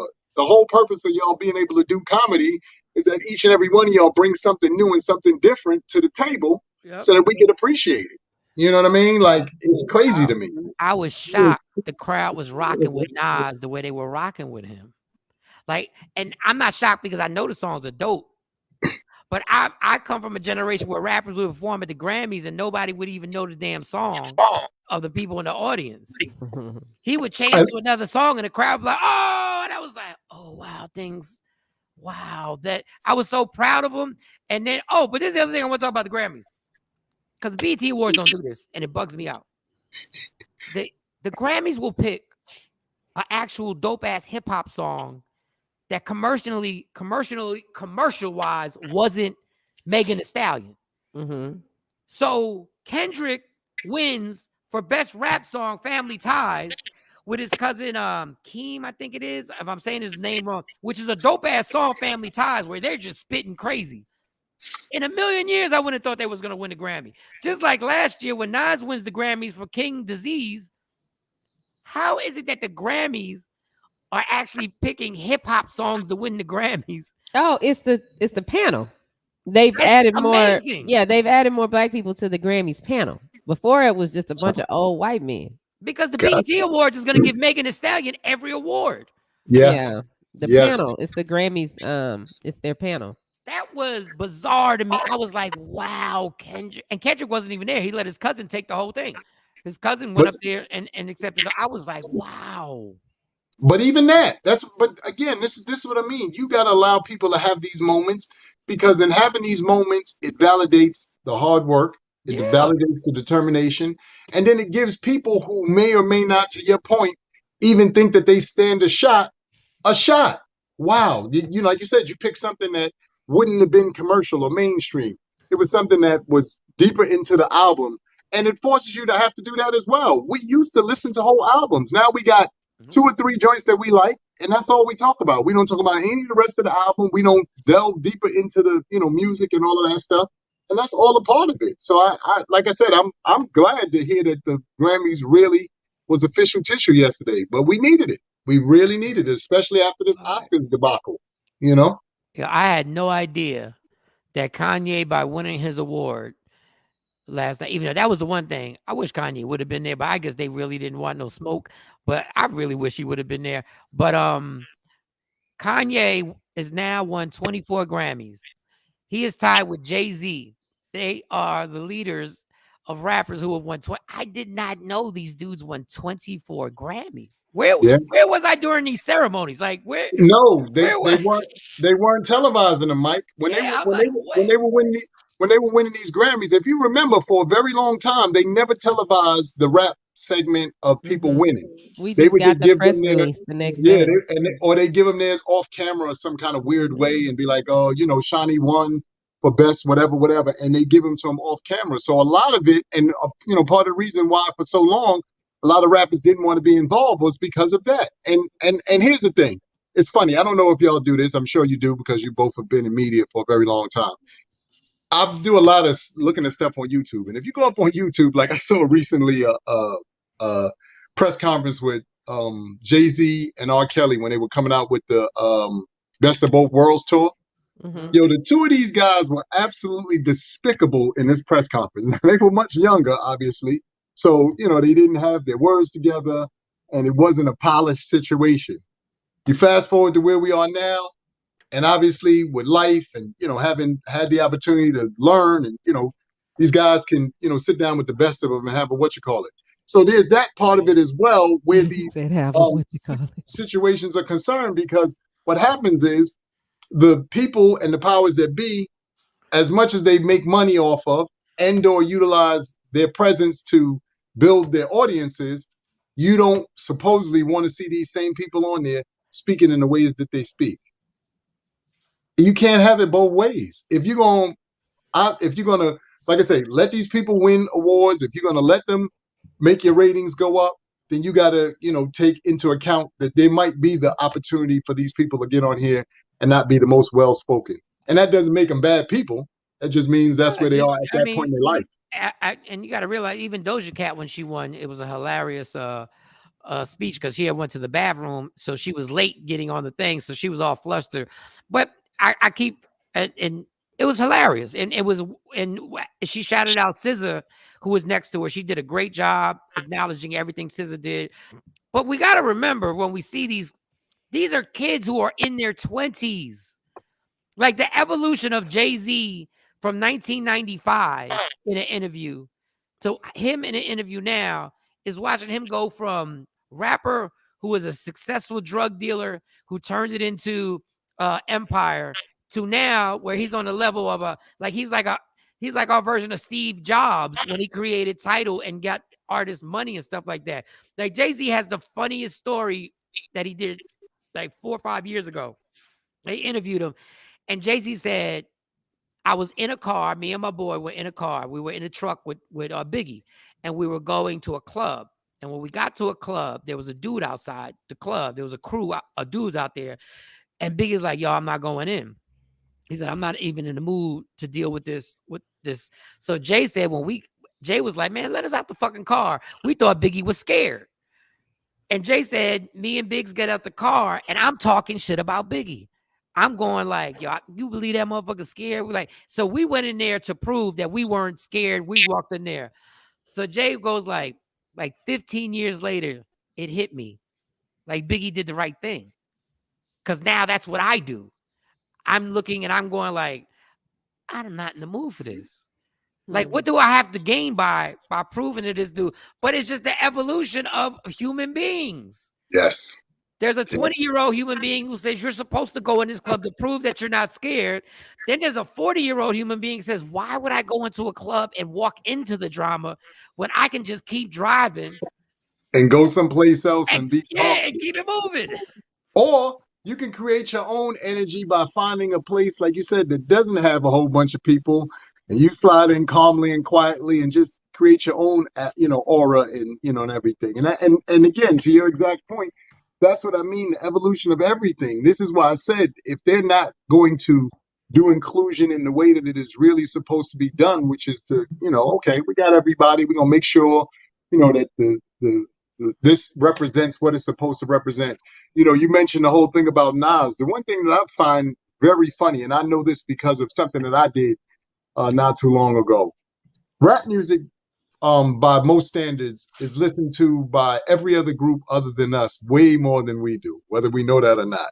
If you look at the movies, you look at the TV shows, you always note that they'll have some funny scene where two actors or two actresses will do a rap spoof of sorts where they singing all the lyrics and they dancing and all that stuff. Because when they were in college, they were listening to or drinking in all of the music. But the reason why I bring that up is because recently I went to an Irish pub and I was having some fun, and the guy said the jukebox was available. So I said, cool. Now, again, Mike, you might remember this, Shawnee. I know you're a little bit younger than us, but here in New York, we used to only have this TV station called U68. And back then, U68 was the only station that played videos. But at that point in the 80s, it was only playing Boy George. It was only playing Madonna. It was only playing, all these various artists. And I remember I used to rush home from junior high school, and I used to turn to U68 and sing all the songs. So I got on the jukebox and I'm putting on Madonna and I'm putting on all this stuff. So the whole bar is rocking because they ain't heard these songs in a long time. And I'm singing all the words. So all the white people there looking at me like, how you know all these songs? And I was like, as a kid, for a very long time, before MTV, before Video Music Box, before Friday Night Videos, all we had was U68. That's all we knew. That's the difference. We came up in an era where you didn't have, a choice of being able to just tune in to BET Her or, BET Hip Hop. We didn't have that. We had U68. If you look on my playlist, one of my favorite artists in my top 5 is Billy Joel. See? I got every Billy Joel hit on my at the gym. Piano Man might be the greatest story ever told to song. But when people say, like you said, white people, there are a lot of white kids who listen to hip hop more than us. You got to understand, and I try to explain this to people. Y'all listen to a music that I'm living. Yes. So I'm not trying to learn a new slang word. That's the way I really talk. Yeah. I'm not trying to buy these clothes. That's how I really dress. Like forever, I'm going to dress like this. I've been listening to hip hop for close to 40 years. Yes, sir. Really, that's why I can't judge these new rappers, because I'm like, it's unfair. Dog, I've heard every way that you can kill a person every way you could have sex with a girl, every way you can sell drugs, every way you could tell me you're rich. I've heard it for 40 years from some of the greatest lyrics. So I can't even judge a 24-year-old. Turn up. I can't even judge y'all. You should turn up. But I've turned up since like 1984. I think they need to turn down some. They can turn down on how they say it. Sounded like turn down. They can turn down some. And when I want to critique these rappers and what they say, I go like, yo, but we created it. Yeah. There was nothing more trifling than somebody saying pop that pussy. That was Luke all day. Yeah. Luke never rapped anything. He just told you what to do. Mm-hmm. Luke had people like really Sodom and Gomorrah at the club. Like Cats was really on some. And you would talk about violence. Please listen to a Coogee rap album. Thank you. You can't top. I always say that, you know, to me, part of the only difference, and obviously I know that there were, you know, other things behind it. I'm just disheartened by the fact that there's not a broader spectrum, because even to your point, you could listen to Coogee rap, you could listen to Luke, but you could also listen to P.E. or to the Jungle Brothers or whatever. So this way you had more of a balance. I just feel like it's so one-sided now. And I think that's the unfortunate part, because what happens is, you know, whether people believe this or not, when you're listening to this stuff, you're actually programming your mind about some of it. I know people don't think that that's the case, but it is, because every time you listen to it, you know, you get into a certain headspace, you get into a certain energy. And I just want to say this, Mike. I'm not saying that it's a good or a bad thing, because I said this recently on somebody else's thing. This is me. R&B music. We, you know, again, you notice songs like I Gotta Get Away, I Gotta Do It Now, I Gotta Walk Into the Sun, ha ha. See, Sunshine and all that kind of stuff are songs that talked about technically being in good energy, good spirits. A lot of this stuff now doesn't definitively talk about that. And because you're listening to it and subconsciously is programming you, I'm telling you, this is why we have some of the stuff that we have. To Shawnee's point about how these kids are reacting and what they're doing to one another, you got to give yourself a broader base so that you can have some distinct, you know, some differences. Now, when I say this, understand I'm a fan of this group. Okay. We're ready. You know, when it's all fucked up now, when people say it's all fucked up now. What? When NWA popped, it changed the entire landscape of hip hop. It changed everything. Gangster rap. Because now the record labels were like, well, they ain't talking about killing white people, so let's push this shit to the highest level, because we see how first it was a fight against, no, this is, you can't say this, you can't say fuck the police. But then when it became profitable and cats started realizing, oh, I can talk about some shit that I really, really am familiar with and it's easy to write about, and I can get a deal for it. I always say, once it became too easy to write rhymes, because when you were like, yo, I'm just gonna brag about the crazy shit that's happening here. I'm not gonna complain about it. I'm going to literally brag about being a part of it. And they realized that could be profitable. That's when that's when you wasn't gonna hear no more Arrested Development. That's when you wasn't gonna hear nobody being happy. It happened in radio. You couldn't have a happy morning show in New York. Yeah. You couldn't be trying to inspire people in the 90s, in the early 2000s on radio. You had to go all the way in on everything. And that's why I think these kids got us beat, because now they seem to be more open to different things. So they can have a song about somebody, a song about suicide, and song about stuff that actually have a meaning behind it, everything like that. When we got caught up in, like, I say, NWA got caught up, when we got caught up in that, we went in, because I know I was all in. Coogee Rap has a song called Triple X. I want y'all, it's one of the greatest lyrics I've ever heard, but it's one of the most disturbing songs. Like, me and my boy used to listen to it even back then and be like, did he just say that? But it was a dope song. So we can't blame these kids. When we were like, I'm like, are we really gonna twerk in front of our phone? Dog. There was chicks twerking way before it was Oh, called. no question. No question. Them asses was in the air. We just didn't call it nothing. It didn't have a name. You're right. It was just asses in the air. That's all we do. We didn't have a name for it. We was smacking chicks' asses while we were dancing with them. Like, what are we doing? No, you're right. Look. Once guys don't started, stop. Get it. Yeah. What? Get it. Doodle Bam. I want to rock. It was on and popping. Like I don't care if you was in New York, where when you went to a New York club, all they played was New York music until that song would come on. Then everybody was like, we can all grab. Grabbing ass is universal. Like smacking ass is universal. No, you're absolutely right, Mike. And I think that's the beauty of this is, again, bringing this stuff to light and having conversations about it, because I think that there is a part of the world that believes that the elders in their communities, and when I say the elders, I'm including myself in that, we didn't have those moments, and we did. We most certainly had those moments. I can't even blame my trifling, reckless ass on being raised by a single parent. I had both my parents, and we was living in the suburbs. I had a lawn, I had a pool in the backyard. I was trifling as time for the percolator. Yeah.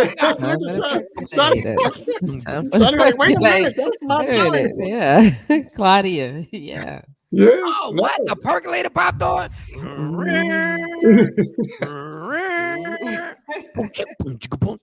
What? Yeah. Yo, we was heathens. Drop down and get your eagle on. Yeah. Drop down and get your what? Yeah. I didn't realize what that was till it was some years later when I figured out. That's what they talking about. And again, Shawnee, to that point, because I always say this to people, there are a lot of songs. Now obviously everything is no longer, for the most part, innuendo. It's in your face and straight up and all this stuff. But one of the things that I did appreciate was the fact that a lot of songs were innuendo. So you kind of had to really listen and figure it out. Like, wait a minute. And you know who screwed all that up, right? I tell you, the way NWA did it to hip hop, let me tell you who fucked up R&B forever. When R. Kelly sang, "I'm fucking you tonight," yeah, and every R&B singer said, "Wait a second, we can just say it." Yeah. Wait a second. Because to your point, Mike, "Pull Up to the Bumper." I remember as a kid, "Pull Up to the Bumper" by Grace Jones. Oh, wow. Yeah. And I remember being a kid, and my mom's like, "Don't sing that song." I'm like, "Mom, what are you talking about? It's a car. This ain't got nothing to do with a goddamn car." Ain't got nothing to do with a car. I had the 45. This is how old I am. It was a disco song. It was a disco song. I was like 5, and I was walking around the house going, "Push, push in the bush." You don't want to push. Put. My mom said, "What did you say?" Somebody's the song. She said, "Don't sing that song." I was literally walking around the house. I had no idea either. Yeah, that push. I had no idea what little red Corvette was. I had no idea. And that's what I'm saying. But that's why I said. About what? So many of these songs were just, was so, well crafted and well done. Like I said, from an innuendo standpoint. And then, you got to be older, like you said, Shawnee, or you got an opportunity to really listen. You go, "Oh, shoot, wait a minute. I've been singing that all this time. My bad." I thought we was really talking about a car. No, forget Little Red Corvette. When Prince got the wreck, he was like, "I once knew a girl named Nikki. I guess you could say she was a sex fiend. I met her in a hotel lobby, masturbating to a magazine." I said, when they went that direct, first of all, I didn't know technically what masturbating was. Like, I was like, wait, is that? Because we didn't call it masturbating. That was the scientific term. That's the term your phys ed teacher. They say in class. Yeah, they tell you in class. I didn't even know. I didn't know all his lyrics, so I'd be singing, making up words. Yeah, I didn't know the lyrics. Yeah, it was just you got that. And like I said, other songs. The other day, I was watching somebody's Twitch live, and they played "Another Man Is Beating My Time," and I was laughing because I was thinking to myself, in this day and age, with all of the, talk about it's us, them, they, whatever. I was like, as a kid, I didn't, in my mind, I had one whole different format of the song. And then when I was like, wait a minute, this was really disrespectful and scary. Michael Jackson said he smashed the bitch and it wasn't his kid. Like, Billie Jean is not my love. but Prince had a song called Head. Yes, Prince was already there. But no, I can't blame these kids because I know where my trifling ass was. I know. Look, we had a song that would rock in the club by Akinelli called "Put It in Your Mouth." Yes, sir. Yes, sir. And the hardest part that everybody would sing is when a girl said, "And you can eat me out." Now put it in your mouth. And we would rock to that was the highlight of the club. When that song came on, it was all the way up. We was like, let's go. So I sit there and go like, yeah, I really can't blame young kid. We got to be thankful. But like you said, it's the evolution of everything. And, again, to your point, it's great to see that these kids seem to have a better handle on these things than we did, just based on. But I also say this, I think another reason why they might have a better handle too is, again, I've, said this, they have better resources than we had. A lot of our stuff is still taboo and not talked about. Your mother or your parents may have at the time, shunned you from a lot of things, whereas now these kids could Google everything. And like I said, them encyclopedias, because I had those at home, you couldn't go to the encyclopedia none of that in it. Figure out none of that stuff. You know what I'm saying? Dude, when I was sitting down, we would watch something on TV, and it was that's why I got the pro-life, pro-choice thing. Me and Monty were watching this thing. Monty was like, I can't believe people have abortions. I'm 100% against abortion. I said, why? She said, because at a certain point, the fetus at this week's old is now moving. And I'm like, how the fuck do you know all this shit? Right? So I sponsored abortions. Like I was selling Girl Scout cookies. Yeah. We had no idea what we were doing. We didn't. We didn't. Putting up $250 on some I got half on it. Like I'm gonna work overtime, and we didn't even know the ramifications. Repercussions. Yeah, I said the same thing, Mike. I said to somebody, recently. I got two beautiful girls, but I probably would have been upwards of 6 had I not, whatever. And see, that's what I'm talking about. But I'm not saying that with pride. No. What I'm saying is, that ain't why I'm saying it. But the recklessness of being young, because you're young, you're a little bit reckless. You don't think about literally the ramifications of putting yourself in certain circumstances and how that can really affect the rest of your life. And now I look back on it, and thankfully, I come on platforms like this and talk about it because I'm hoping some kid or some young person will see it and then make better decisions, because that's what it boils down to. When you hopefully have more information, you can make better decisions as you go forward. You understand? Because that's imperative. We didn't necessarily have those decisions. Everybody in our age group was doing the same thing. So you can't go to your boy and ask him, A, B, C, and D when he's doing the same stupid shit. You're like, dog, you doing the same dumb shit I'm doing. Like that's not gonna help me. But why were you saying that, Shawnee? Yeah, because it's that whole thing. Like y'all are saying that, and the consensus is, they've grown and become mature men. But if I say, I had 20 abortions, I was Shawnee a hoe. But I see. I don't. I do agree that people will say, that's what I'm talking about. But you won't hear it from me because I said this. And some people don't like this joke when I say it. Women will always be like, this is why I agree with Shawnee with what she's saying, because guys ain't shit.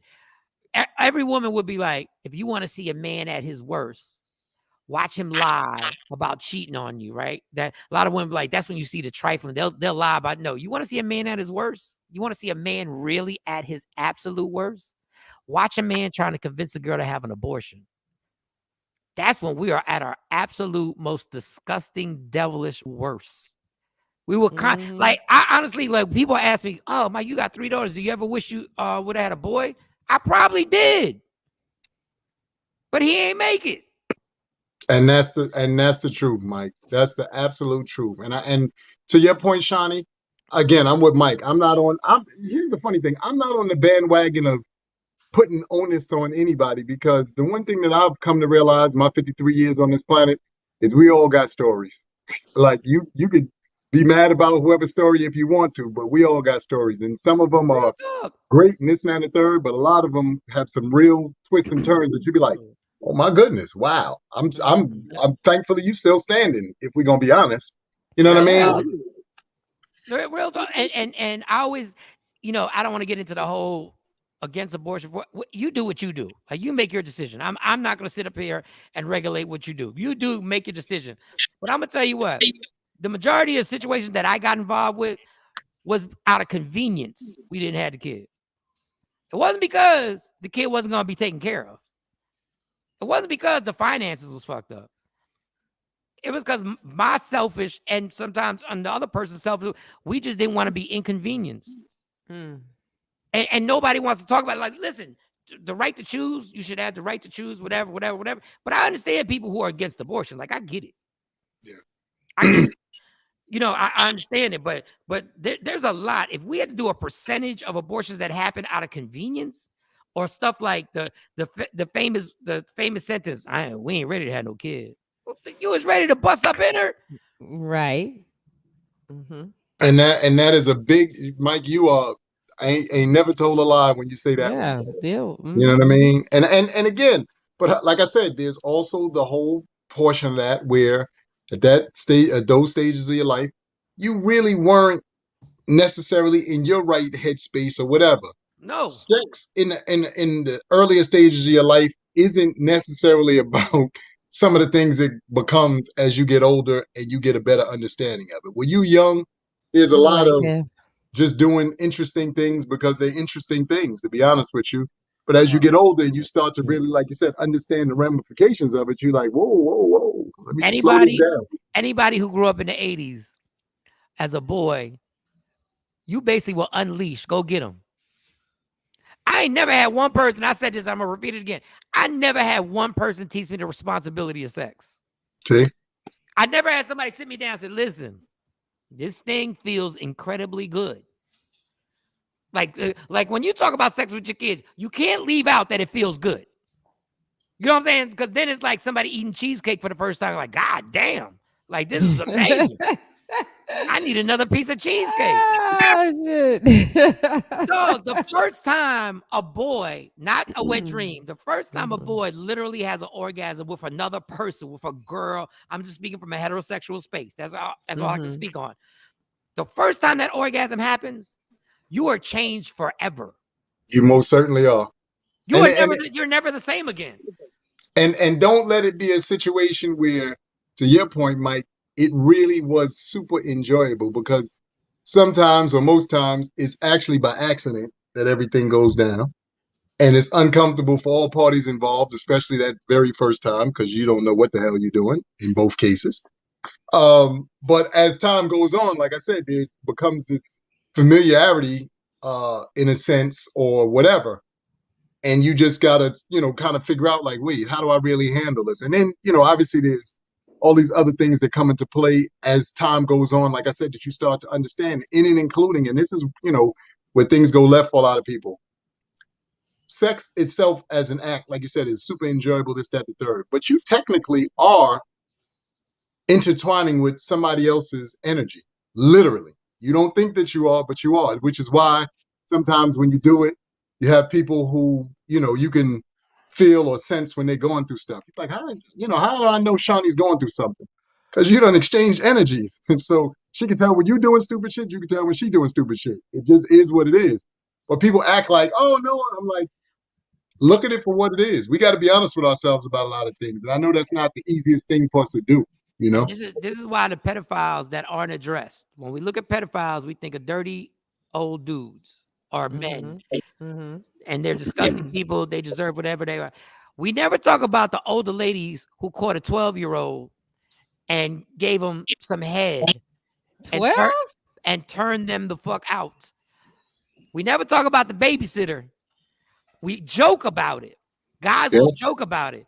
But when a woman turns you out when you're young, you ain't never the same again. You're from that moment on, you're on a hunt. You don't even know you've been violated. Because in society, everybody says, oh, that was a prize. Like, you got to have sex with an older woman. But once you turn a 12-year-old brain into a sex fiend where he's like, yo, I need that again.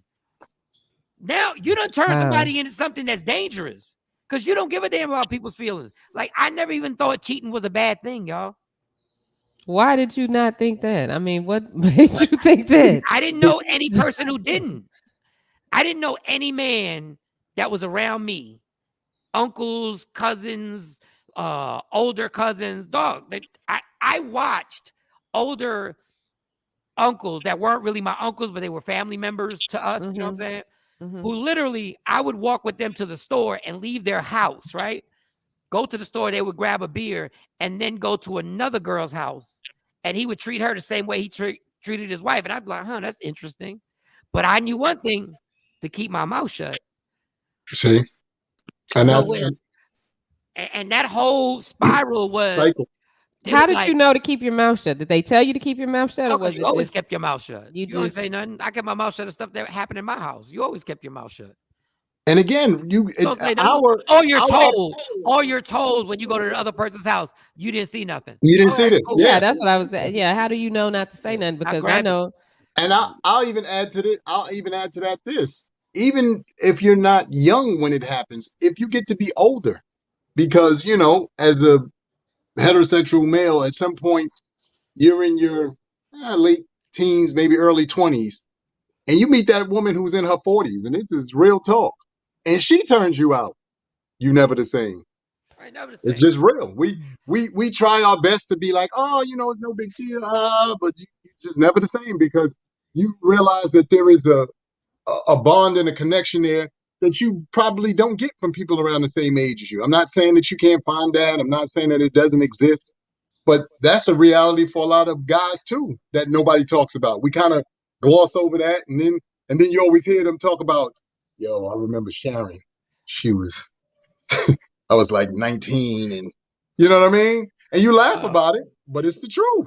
That was a defining moment. And when people say women mature, like girls mature faster than boys, I go, of course they do. Like when y'all have a period, I don't even know how traumatic that has to be to have something just pop off like that. And you're like, and then y'all mature faster than us because everybody's telling you if you get pregnant, nothing grows in my stomach. Like y'all got a whole set of responsibilities that are so far superior than boys. Boys just get let out in the wild. Just go. Just go run the streets. And you know, by the time like there's a certain point, like my dad was kind of strict in the beginning about what time I came home and stuff like that. But it's almost like at 17 and a half when I was about to graduate high school. And I realized how young that really is. You don't know shit at 17. But at like 17, when I graduated high school, I was allowed to run the streets. Like I was running the streets. Like I was everywhere. Like you was everywhere. What time were you coming in? There were times where I wasn't coming in. See? You just stayed out all night. Just stayed out.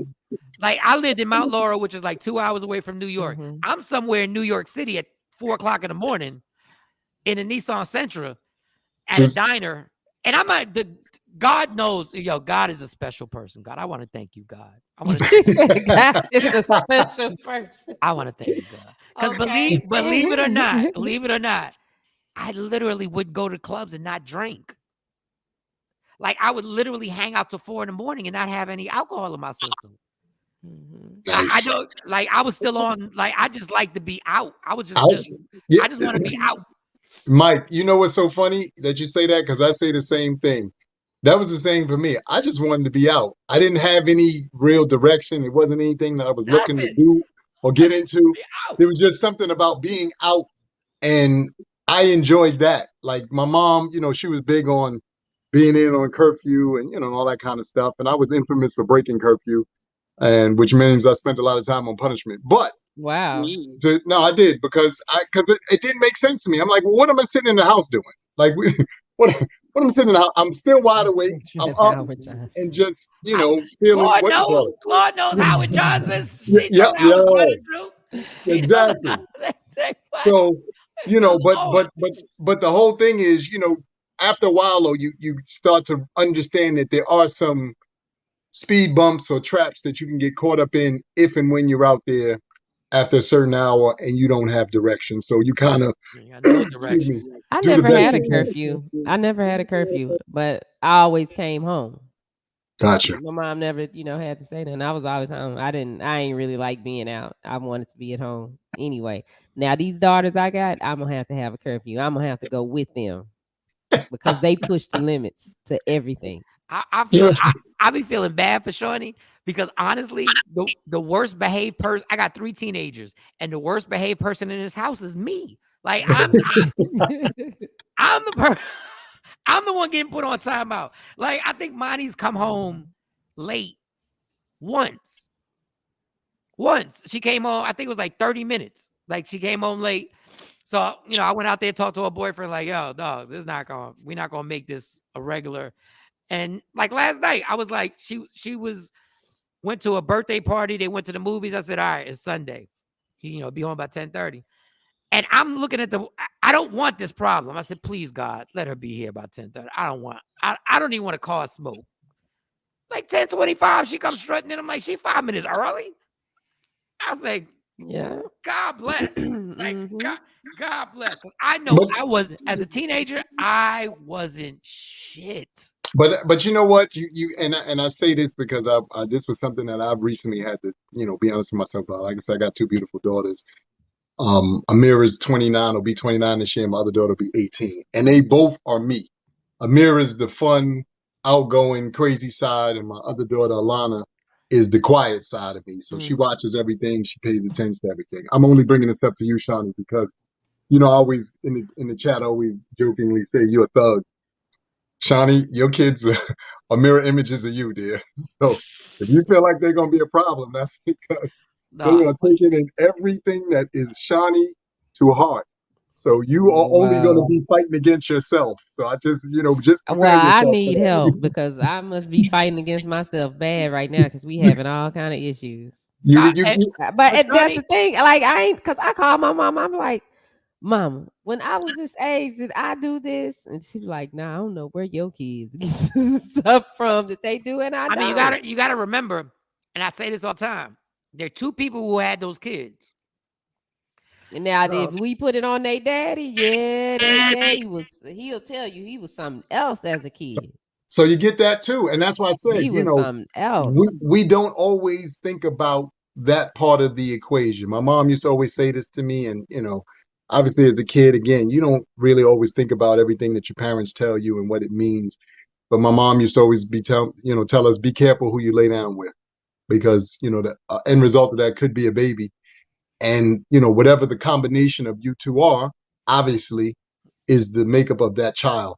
So that is something that we should, pay attention to as well. I'm not scarred this baby girl. Listen, we over here going through. I'm having to redo parenting, and but I got to change my whole life this week today. Wow. Today, or somebody, we gonna be having a funeral for somebody. No, I tell you what, and I'm not trying to add fuel to Shawnee's fire. This is why I don't talk to her daughters. Like Jay Black talks to her daughters.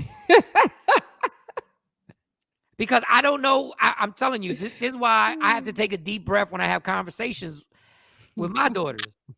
I don't know. Like, she shows restraint because I'm like, I'm not, because I don't have that restraint to be like, y'all gonna stop fucking with your mom. That's what y'all gonna what y'all gonna do, because somebody's gonna have to go in your mouth for real. And we like, but on the flip side, like comedian Lisa Love said, kids don't fear their parents. I was raised on fear and respect, and it worked. My thing was the fear and respect. I feared my parents, but it just made me a great liar. Because they say that they be like, oh, our mama crazy, but we don't want her to come up to the school. They say that, but I wish they had that attitude at home, because they had all weekend to get the damn room clean. The room looked like a pigsty. Yeah, that room, but you ain't the only one. The room shit is like the room thing. The room. They won't wash their clothes. I'm like, and they're not bad kids. So they're not bad kids. They just won't follow instructions. It's like, it's simple stuff. But you also got to realize that. How old are your daughters, Shawnee? 13 and 11. Well, the 11-year-old turns 12 this month. Okay. They are 15 months apart. Okay. Well, as my aunt used to say, damn, Shawnee, you got pregnant right away. I wasn't trying to. As my aunt I as my wasn't aunt trying says, to. those are teenagers, which means you're in the early stages of teenage behavior. And a lot of times, you still are really just trying. Like as I look back over my life, you don't think about how I'll be awkward right it back. is Keep when you going, Carl. move from being a baby to sort of having real responsibility. You know what I mean? Because prior to the teens, everything is really on you. Like you making sure and helping them do everything. But then as they get Yep. into teens, it's about them starting to take some responsibility and then being a little more responsible for themselves. And that's a hard space to fathom because you've been so used to for so long everybody telling you you're a baby. So now, Yeah. you're like, you're not a baby anymore, and this and that. And that. You're like, wait a minute, I was just a baby 2 seconds ago. Now you telling me I'm responsible. You know what I mean? And it's a funny, weird, line. And then, obviously you fast forward, before you know it, you're out of your teens, you're in your 20s, which, puts you also in another awkward space because now you're trying your best to figure out, what that part of your life is supposed to look like. So it's just, like you said, what you're experiencing honestly is just, the normal stuff that young people go through when they're making that transition. So But your you know girl what? I'm gonna tell y'all this about my baby girl. This is Mhm. the third. So I took their phones from them, Okay. but I forgot. We got all these other phones around the house that are cut off. So she done snuck a phone like 4 times. I called her this weekend with the phone. They ain't supposed to have no phone. And I know when she's getting ready to do something because of her behavior. And I don't say nothing. I just sit back and watch. And it might take a couple days, it might take a couple weeks for me to figure out what's going on. So I'm in my bed and she coming there, Mommy, what are you doing? I'm laying down. You getting ready to go to sleep? Yeah. About to go to sleep. She gonna ask. Well, how long you gonna be asleep? I don't know. How long you gonna be asleep? What? I said, what's going on? Oh, nothing. And she wants to be all cuddly and all that with me. So she go back to her room. Now I wasn't going to sleep, but I said, I'm gonna just lay here and see. And the other one was up in the front. I could hear her. Then I hear the baby girl in her room. I hear her Alexa comes on, the whatever the thing is. She started playing music. Then I hear voices. It's more than one person in the room talking. And I just sat there for about 30 minutes. And finally I got up and walked back there and she is just comfortable in her bed, earbuds, her AirPods in, and she, laid in her bed talking on the phone. I said, where did you get this phone? Somebody, it's my sister's phone. But where did you get it from? Because I know where I hid that phone. And she had to dig to find this phone. I said, you know what? I don't know. I said, what do you want? You want the phone or you want to have a birthday party? It's so funny, and I'm smiling about it and I'm laughing, obviously now that you're paying at the kids. But it's amazing to me because, now, and I always say this, yes, again, we have luxuries. Our kids have way more than we had. I remember the good old fashioned rotary phones, and I had friends of mine whose parents would just put the lock on the dial. I don't know, remember that, Mike, the rotary joint? Hell yeah. But You put the lock, you can't dial that bitch. Yeah. Mm-hmm. And it's amazing to me because, now, like you said, your kids have cell phones and all this stuff. I'm like, yeah, we grew up in an era where you didn't have all that luxury. First of all, you didn't get phone calls after a certain time in the house. I don't give a damn who it was. Well, You'd be like, you look, be somebody better be scared. dying. You be scared Yeah. to death when that phone ring and and your mom like, Who is this Mike, calling this you like, lady? Mike, he you gotta- can't you- get you phone gotta calls. call Mike, he's like this. What? I said, Mom, I told him. I told him they couldn't call. I did. I told him. Yeah, but they can talk over Wi-Fi because all these phones are cut off. Exactly. But they can talk over Wi-Fi. And that's what I'm saying. So there's all these other things that they have now at their disposal that we really didn't have. And that's why I said, while I know this is, tough and challenging, it's so much more to it because of all of the things that they, again, have at their disposal that we really didn't have. And the thing about it, Amir, I don't have no problem with them sneaking on the phone. Like if I'm not here and they sneak on the phone, because I snuck on the phone when I was on punishment. But see that baby, she got the I don't give a damn. I'm gonna do whatever I want. I'm right here in the house. Okay, and she tried to preface it with the how long you gonna be How asleep? long you gonna be sleeping? Like, what? That's the part with her that like her attitude is just I'm gonna do what I want to do, and you know consequences. What? Okay. Yeah, All right, it so is. my cousin Claude, let me read this real quick. She said, Shawnee, I got a flip phone and took the smartphone, tablets, and laptops away for punishment. My son had to call me instead of text, and he had no internet. I did this, and the issue we had was resolved. But have to try that. it's a vicious cycle. No, you got to understand, we were used to leaving school and not talking to our friends till the next morning at school. Right. Like when we said "I see you tomorrow," we meant I'm gonna see you tomorrow. I'll see you tomorrow. I'll see you tomorrow. I'm not gonna talk to you again till tomorrow. And not only that, Mike, there was also I don't know if you had to do this, but there was also the I'm gonna call the house at whatever because you got out of school at a certain time and you were supposed to go straight home. Yeah. I'm gonna call the house at this time. If you don't answer that phone, I'm gonna come home and I'm gonna kill you. So you rush home and answer that. Yeah, Mom. I'm in the house. I'm in the house. No, everything is good. Everything is good. All right. Yeah. All right. Bye. And you hang up. And that was that. The most that you can get in trouble for back in the day for us was you wasn't supposed to watch TV until you did your homework. And if you remember, that's when the big back TVs was out. So your parents come in, they put their hand on the back of the TV. It's warm as hell. You better here watching. Dog, that is hilarious. Like the mortal sin back in the day was making a long distance phone call. Like don't mess around and make a long distance. You could die over a long distance. That was like a mortal sin. Like you cannot. Don't you dare dial a number that was outside your area code. Or them 1-800 numbers that came out. Boy, when that came out, I ran my mama bill up so high. She was like, "What? What is all these calls? I think I called. Psychic line." It's like, yeah, they said call. I wanted to hear what they had to say. No, I don't know if y'all had it out in Texas. When I was a kid, dog, I called Santa Claus like every day after school. When it was that holiday season, he was chicken, Gary Chris. I talked to Santa. My mom was like, "Don't you dial this number again." I was like, "But it's Santa.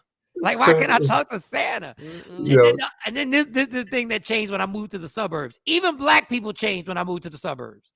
They were doing white people shit that did not happen in the Bronx, right?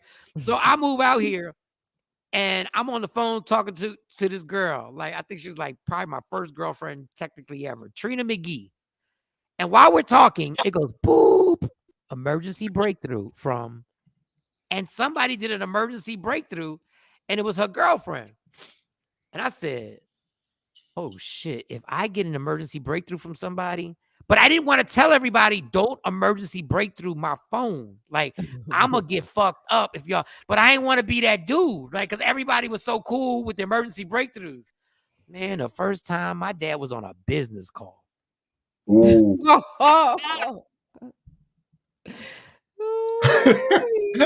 Well, you got your ass kicked that day. The only reason my dad ain't get at me is because, Dad, I said, I don't even know how they do this, Dad. And my dad was like, what? I said, Dad, I have no clue. Like, I have no, first of all, he yelled no, because you got to get the answer. He yelled no. During the call. He said, yeah, and then he was like, sorry about that, John. They went back to their conversation. And I could tell he was fuming the whole conversation. And I'm like, fuck, I didn't even do anything. Like, all I know is he got off the phone. He was like, who the fuck is Trina? Right? And I was like, oh. I put my hands up like this. I said, Dad, I don't know. I swear, I don't know how they do it, Dad. I don't even know how they can break through. And he said, tell your friends don't do it again. And he let me off the hook. I was like, so I was sweating. I was like, you did emergency breakthrough. I don't even know. I guess you don't have to emerge because then the call waiting came, and then the call ID came, and then all the crazy shit. Yeah, man. That came along with it. Yeah. Again, that's why I said the evolution of all of this stuff is, has become such a, interesting thing for all of us. And, again, if you've been fortunate enough to go through these, various processes, you really smile about it because you're like, I understand them all. You think that, like you said, your daughter, thinks that she's pulling the wool over your eyes with the coloring up to you and Ma, how long? What do you mean how long I'm gonna take a nap?